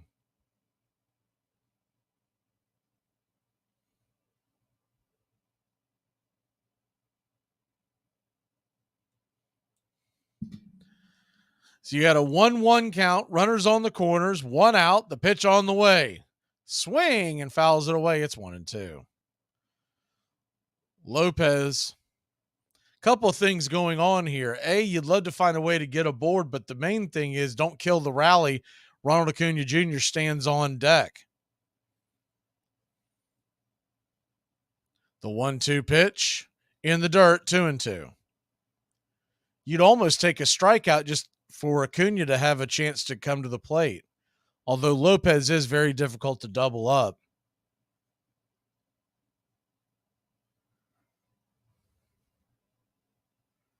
But Murphy is not. That's the problem. The Giants infield is halfway in. Not all the way in, but they're halfway. The 2-2 pitch swung on. That ball's hit high, not very deep into right field, coming in, making the catch, firing it towards home. Here comes Eddie Rosario. Eddie Rosario is safe, and the Braves lead at 7-2. How about that? How about the base running by Eddie? Eddie Money comes through. I didn't think he was going to have a chance to get in there. They sent him. It was a pretty good relay. They cut the throw off. I'm trying to figure out what is going on here. They cut the throw off, and when he threw it to home, it was just a bad throw to his bad glove side. I would say, well, no. I was about to say he might have been better off not cutting off that throw, but actually it was a smart play by the pitcher. First pitch on the way to Ronald Acuna Jr. as the Braves lead at 7-2. It was just a really bad throw by the right fielder, Matos. And he had a couple of good throws earlier, but that's my bad. Matos isn't in the game. Sean Murphy will head down to second as the ball gets away. That's Ramos playing right field, excuse me. And he's typically is the left fielder, and he one-hopped it from very shallow. I mean, he one-hopped it. For folks that are watching it, as the 1-1 pitch is swung on, and that ball's belted deep into left field. Jock Peterson will make the catch just before the warning track, and that'll end the inning. But out for you, Atlanta Braves blow it open. It's 7-2. We head to the bottom of the 8th inning. More on that when we come back. Do you sometimes sit and just be thinking like, man, I can't believe my best friend's a thug? You're not a thug. Yes, I am a thug. You're not a thug. Yes, I am. How are you a thug? I took hip-hop classes, Chad. Here are some baseball facts that you might not have known. In the 1995 MLB draft, the Montreal Expos chose a 17-year-old catcher from San Mateo, California, named Tom Brady. But Brady decided to pursue football instead. Because Tom Brady has been playing for so long, he's become the last person drafted by the Expos to still be playing professional sports. Hey, Braves Country. Braves Country HD is bringing you Braves Country Baseball. Braves Country comes to you every Tuesday night and Friday night, and 2 bonus games every week. Hi, I'm Mac Magee, and we'll be bringing you play-by-play, pitch-by-pitch of your Atlanta Braves. It's free to listen. Please like and subscribe. YouTube.com/@Braves Country. Braves Country Baseball for the fans, by the fans. The 1906 Chicago Cubs, believed by many to have been the best team in baseball history. They moved smoothly to the pennant that year, winning 116 games and losing just 36. One key to the Cubs' consistency was their infield, the celebrated double play combination of Tinker to Evers to Chant. Chicago fans loved them, but they did not much like each other, or anyone else for that matter. First baseman and manager Frank Chance fined his players $10 if they so much as shook hands with an opposing player. Second baseman Johnny Evers was so touchy that his teammates called him the human crab, and he missed one entire season after suffering a nervous breakdown. Shortstop Joe Tinker was ordinarily a cheerful man, but even he refused to speak with Evers for 2 whole seasons after a quarrel over cab fare. Braves Country HD. Please like and subscribe today. Welcome back to Braves Country Baseball. The Atlanta Braves blown this open a bit. We now have a 7-2 lead. Pierce Johnson will come to the mound. Right-hander set to face the 3, 4, and 5 hitters of the San Francisco Giants here in the bottom of the 8th. First pitch on the way from Johnson is a teardrop curveball right there at the kneecaps. It's 0-1.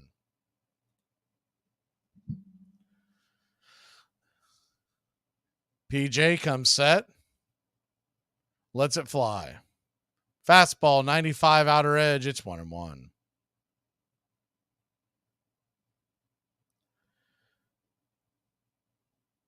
Braves lead at 7-2, 7 runs, 9 hits, no errors. 2 runs, 6 hits, no errors for the Giants.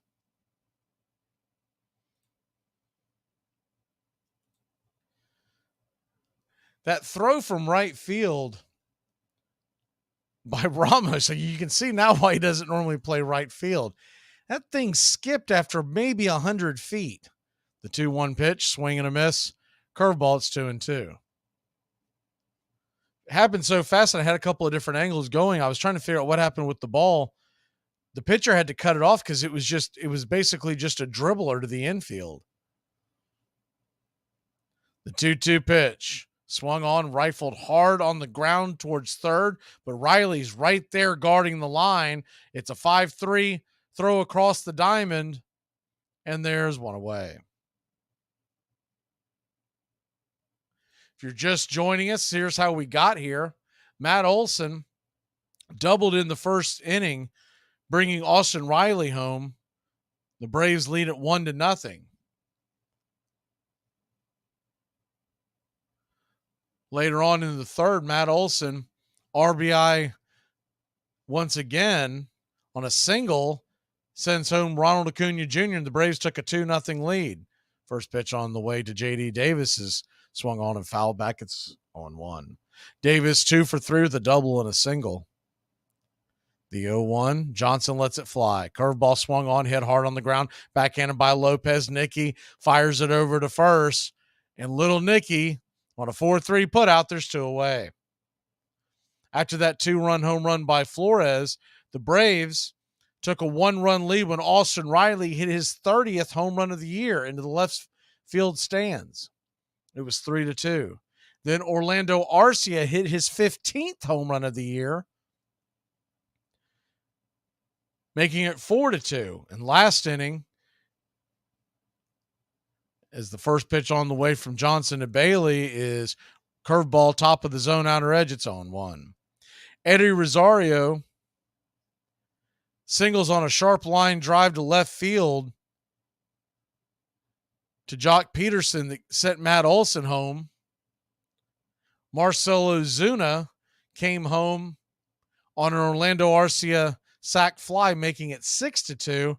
Then Nicky Lopez was out on a sac fly while Eddie Rosario scores, making it 7-2. And that's where we stand. The 0-2 pitch looked like it grabbed the outer edge. Pierce Johnson can't believe it.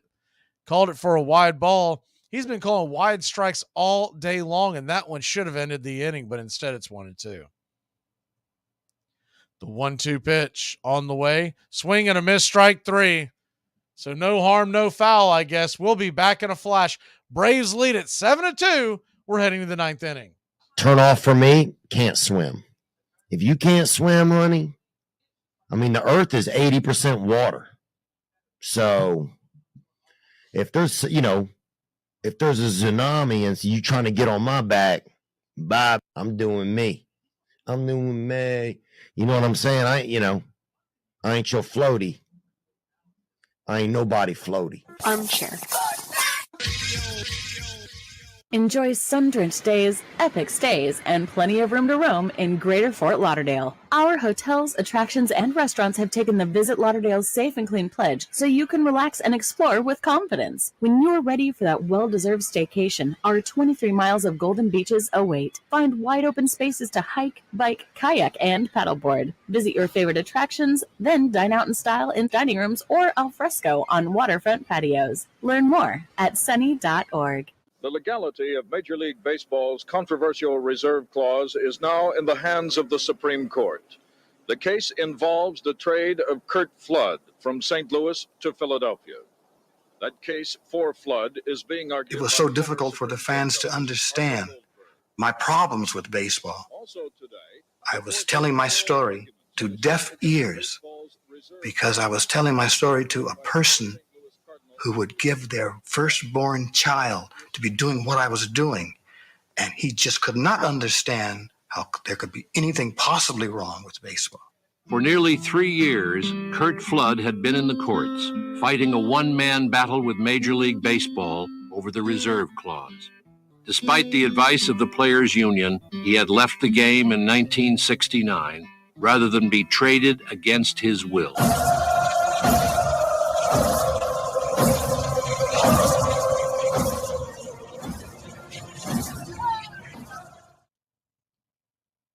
Welcome back to Braves Country Baseball. The Atlanta Braves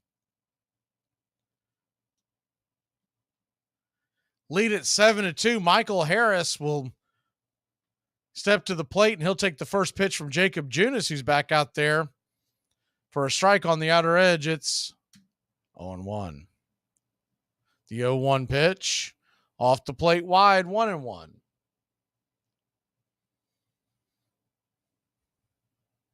Harris 1 for 4.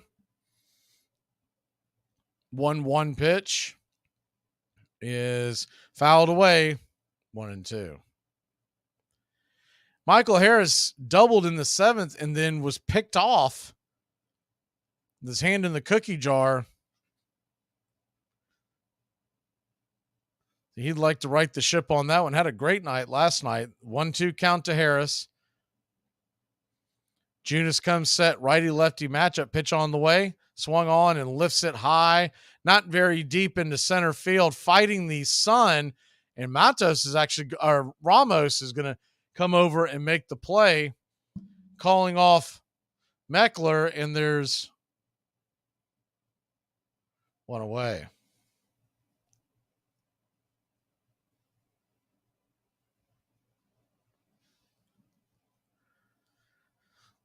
Seven to 2 your score. Austin Riley, who is 30th his last time up, takes a hack at the first pitch and grounds that over to second. There's quickly 2 away. I'm sorry, not his last time up there. 2 times ago. His 30th home run of the year. Matt Olson, who hasn't hit one out, but he's got a double, 2 singles, a run, 2 RBI. He's had himself a day today. Been right in the mix of everything. First pitch on the way to Matt Olson is swung on and fouled straight back. It's 0-1. Max Fried would be in line for the win today. Didn't have his best stuff, but he gutted through 6 innings. The 0-1 pitch off the plate wide, 1-1. The final numbers on Max was 6 innings, 6 hits, 2 earned, 8 strikeouts, 2 walks through 98 pitches. The 1-1 misses wide, ball 2, 2-1. Matt Olson been sitting on 43 home runs for quite some time, has the 2-1 in his favor.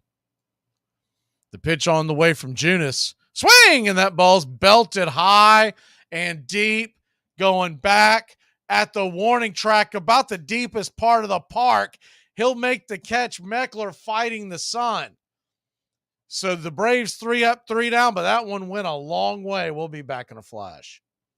Girls that eat pickles and like thoroughly enjoy eating them, and I'm not talking about like on a burger or anything, but like pickles from a pickle jar.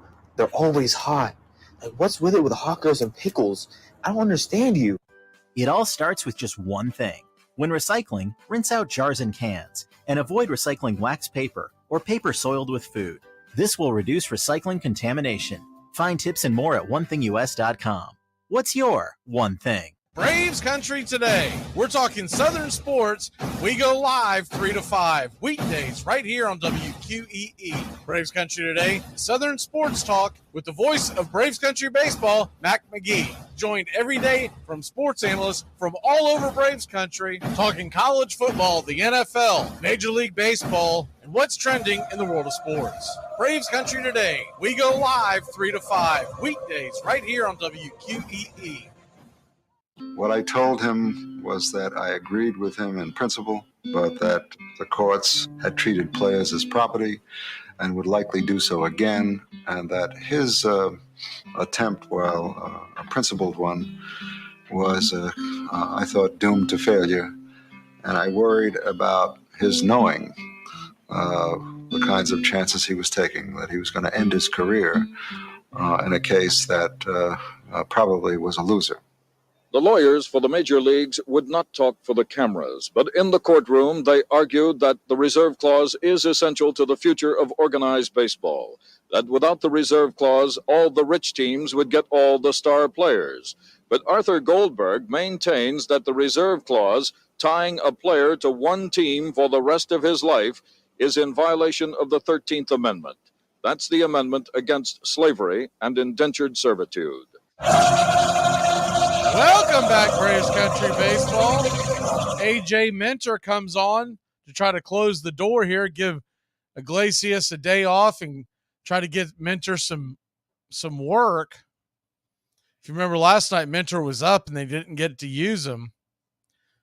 Absolute gorgeous day in San Francisco today. There is not a cloud in the sky. That is up there on the bucket list as far as trying to get to a stadium.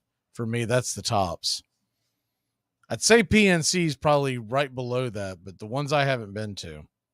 First pitch on the way to Minter. From Minter to DeYoung is swung on and dragged foul down the third base line. It's 0-1.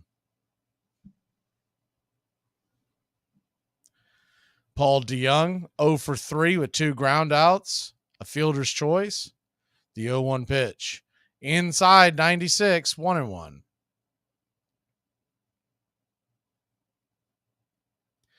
You know, the only problem with going to Oracle Park is you have to go to San Francisco, right?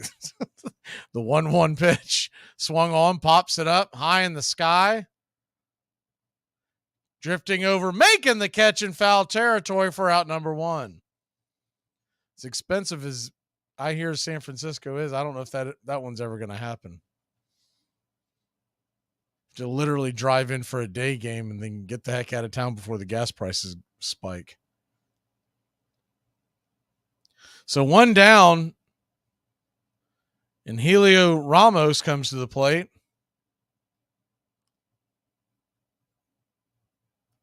Lefty-righty matchup. Pitch on the way. Swung on and fouled away. It's 0-1. I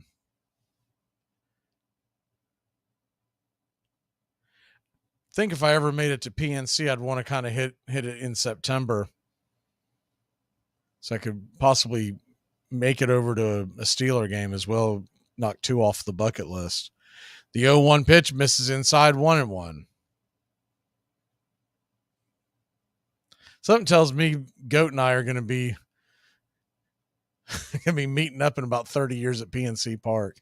The 1-1 pitch. Swing and grounds it up the middle. That'll get through for a base hit. And the San Francisco Giants have 1 on, 1 out. Braves lead at 7-2.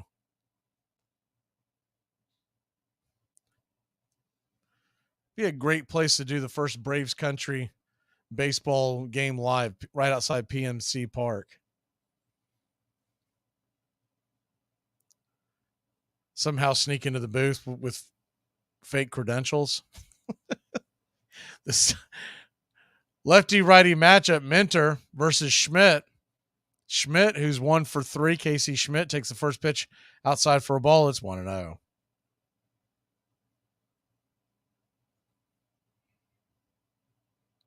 Show up there like Chevy Chase. What was that movie, Fletch? With all the fake IDs in there. The 1-0 pitch just grabs the outer edge. It's 1-1.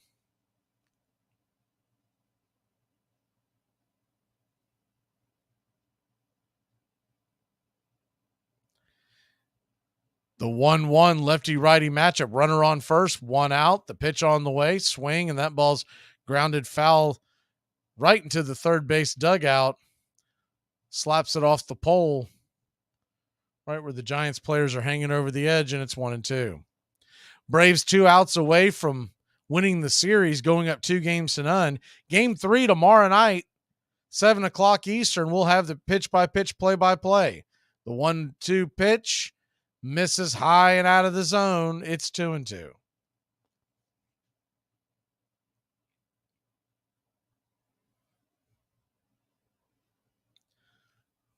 So a 2-2 count.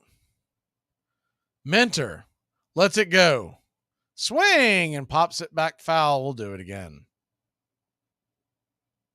Red Sox lead the Dodgers 7-5, and they are heading to the bottom of the 8th. And Max Muncy is arguing balls and strikes. He's about to get tossed. Yeah, he got tossed. The 2-2 pitch. Swung on, pops it up. Can of corn. Who wants it? Calling everybody off is Big Matt Olson for out number 2. Olson puts that second out away, and the Braves are 1 out away from winning game 2 of this series, winning the series and winning the season series, as we're up 3-1. Man, they are really getting into it. Dave Roberts came out there to argue. I don't recognize the umpire. I wish I knew who that was out there. Lefty-lefty matchup. Meckler takes a hack at the first pitch and corkscrews, fouls it away. I believe the runner moved down to second, so I don't know. Maybe that ball just got away. I thought he got a piece of it, but evidently he did not. It was a wild pitch on a swing and a miss strike. It's 0-1. He had a huge jump. I guess just the way it squirted out of Murphy's glove, it looked like it had been fouled to, but I guess it had not. The 0-1 pitch, top of the zone, first strike, 0-2. Meckler doesn't like it, but I'm sure home plate umpire Alex Tosi probably whispered something like, that is a 7-2 strike with 2 outs in the 9th. The 0-2 pitch. On the way, swing, and that ball is hit into left center field. It's going to get down for a base hit. Here comes the run. He'll score. It's 7-3. Braves lead by just 4 now with 2 outs, 1 on.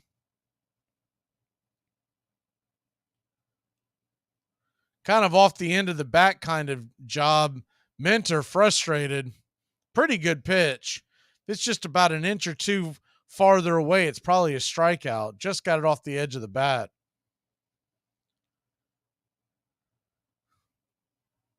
So that'll bring Jock Peterson to the plate. Peterson, lefty-lefty matchup. Pitch on the way. 95 off the black. It's 1-0.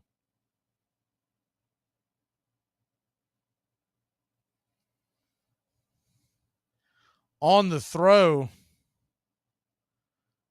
Meckler took second, so it'll be defensive indifference. The 1-0 pitch, swung on, grounded over to second. Nicky's got it, and he'll flip it over to first, and that'll end the inning. That'll end the game, and your Atlanta Braves win this bad boy 7-3, 7 runs, 9 hits, no errors for your Atlanta Braves. 3 runs, 8 hits. No errors for the Giants. Braves win. Braves win. Your Atlanta Braves win. We'll see you tomorrow night, 7 o'clock Eastern. We believe it'll be Jared Schuster. While we're playing the post game, we will keep the chat up for a little bit. And if I hear about who the starter will be, I think we'll hear in the next 15, 20 minutes. We'll put it in the chat, or if somebody else sees it. My guess is Schuster, but we'll see if they go Elder and then Schuster, or Schuster and then Elder. Have a great Saturday night, y'all. Enjoy what little bit of college football is going to be on tonight, or maybe the practice NFL games. Either way, Braves tomorrow night, 7 Eastern. Braves win a big one, win the series. They'll actually have a chance to go for the sweep in San Francisco. Who had that one? We'll be back in a flash. Actually, we won't be back in a flash. What the heck am I talking about? The game's over. We'll see you tomorrow night. Have a great night, Braves country. Braves win it 7-3.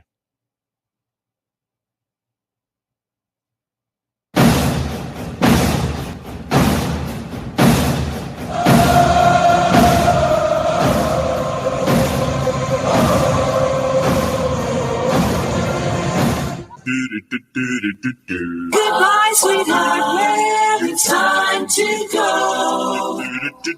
We're back tomorrow with another show. Well, unless we're fired. I can't remember if I said it or not. Game ball, Matt Olson, he had himself a day, 3 for 5.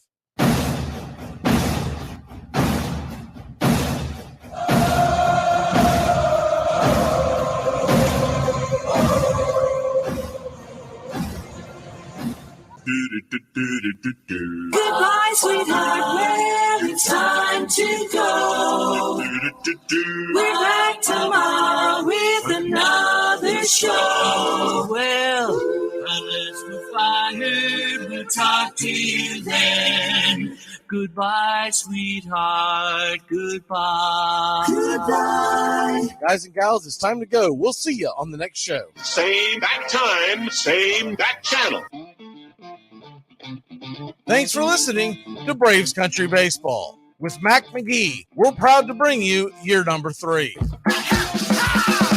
Braves Country Baseball comes your way Tuesdays and Friday nights, and 2 more bonus games for a total of 4 games a week. You can also catch Braves Country, our daily sports talk show. We go live 3 to 5, 99.1 FM WQEE, Metro Atlanta.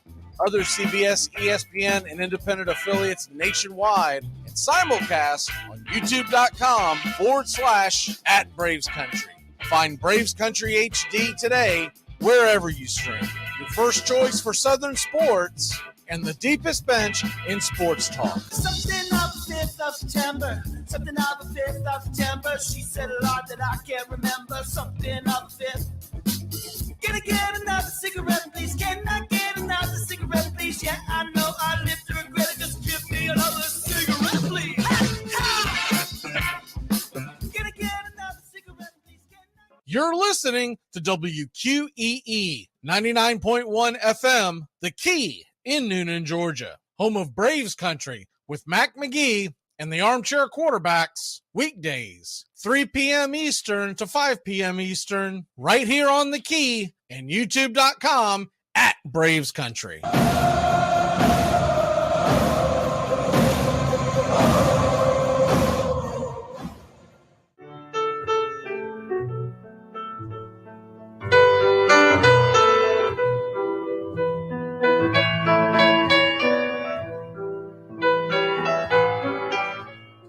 Lineup for yesterday by Ogden Ash. A is for Alex, the great Alexander. More goose eggs he pitched than a popular gander. B is for Bresnahan, back of the plate. The Cubs were his love and McGraw his hate. C is for Cobb, who grew spikes, not corn, and made all the basemen wish they weren't born. D is for Dean, the grammatical diz. When they asked who's the tops, said correctly I is. E is for Evers, his jaw in advance, never afraid to tinker with chance. F is for Fordham, and Frankie and Fish. I wish he were back with the Giants, I wish. G is for Gehrig, the pride of the stadium, his record pure gold, his courage pure radium. H is for Hornsby, When pitching to Raj, the pitcher would pitch, then the pitcher would dodge. I is for me, not a hard-hitting man, but an outstanding all-time, incurable fan. J is for Johnson, the big train in his prime, was so fast he could throw 3 strikes at a time. K is for Keeler, as fresh as green paint, the fastest and mostest to hit where they ain't. L is for LaHoy, whom Clevelanders love, Napoleon himself with glue in his glove. M is for Matty, who carried a charm in the form of an extra brain in his arm. N is for Newsom, Bobo's favorite Ken. You ask how he's here, he talked himself in. O is for Ott, of the restless right foot. When he leaned on the pellet stay put. P is for Plank, the arm of the A's. When he tangled with Matty, games lasted for days. Q is for Don Quixote, Cornelius Mack. Neither Yankees nor years can halt his attack. R is for Ruth, to tell you the truth. There's no more to be said, just R is for Ruth. S is for Speaker, swift center field tender. When the ball saw him coming, it yelled, I surrender.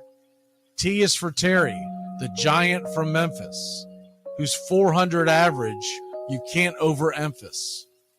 U would be Ubel if Carl wore a Cockney, but we say Hubble in baseball like football in Rockney. V is for Vance, the Dodgers' very own Dazzy. None of his rivals could throw as fast as he. W, Wagner, the bow-legged beauty, short, close to all traffic with Honus on duty. X is the first of 2 X's in Fox, who was right behind Ruth with his powerful socks. Y is for Young, the magnificent Cy. People battled against him, but I never knew why. Z is for Zenith, the summit of fame. These men are up there. These men are the game. Lineup for yesterday, Ogden Nash, January 1949, Sport Magazine.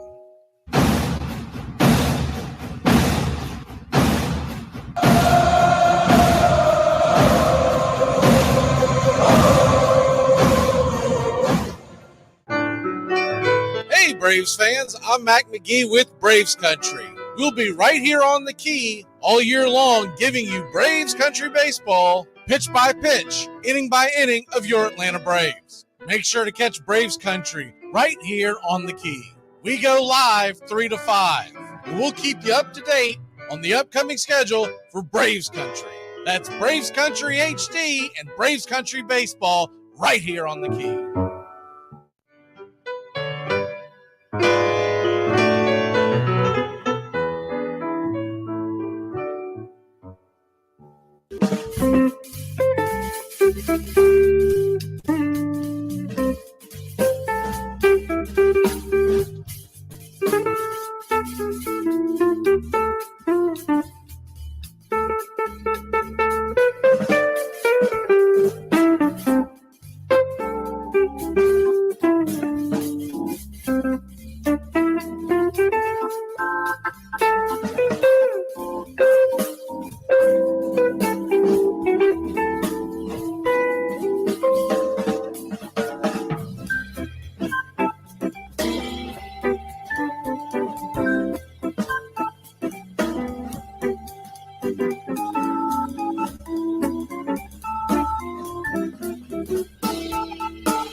Casey at the Bat by Ernest Lawrence Thayer.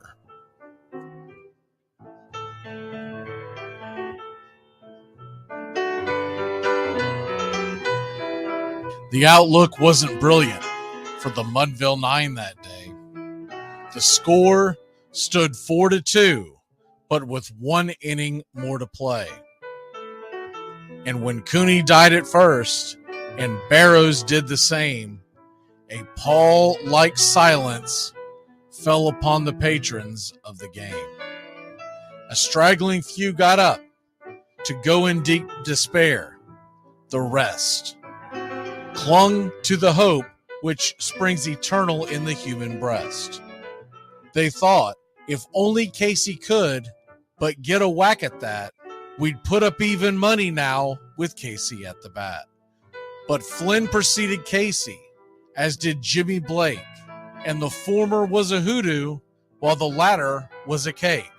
So upon that stricken multitude, grim, melancholy sat, for there seemed but little chance of Casey getting to the bat. But Flynn let drive a single, to the wonderment of all, and Blake, the much despised, tore the cover off the ball.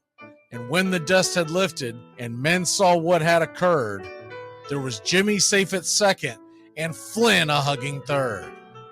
Then from 5,000 throats and more rose a lusty yell. It rumbled through the valley, it rattled in the dell. It pounded on the mountain and recoiled upon the flat, for Casey, mighty Casey, was advancing to the bat. There was ease in Casey's manner as he stepped into his place. There was pride in Casey's bearing, and a smile lit Casey's face. And when responding to the cheers, he lightly doffed his hat. No stranger in the crowd could doubt 'twas Casey at the bat. 10,000 eyes were on him as he rubbed his hands with dirt. 5,000 tongues applauded when he wiped them on his shirt. Then while the writhing pitcher ground the ball into his hip, defiance flashed in Casey's eye, a sneer cooled Casey's lip. And now the leather-covered sphere came hurtling through the air, and Casey stood a-watching it in a haughty grandeur there. Closed by the sturdy batsman, the ball unheeded sped. That ain't my style, said Casey. Strike one, the umpire said.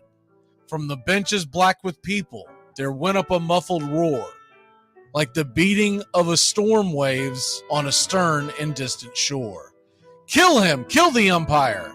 shouted someone on the stand, and it's likely they'd have killed him had not Casey raised his hand.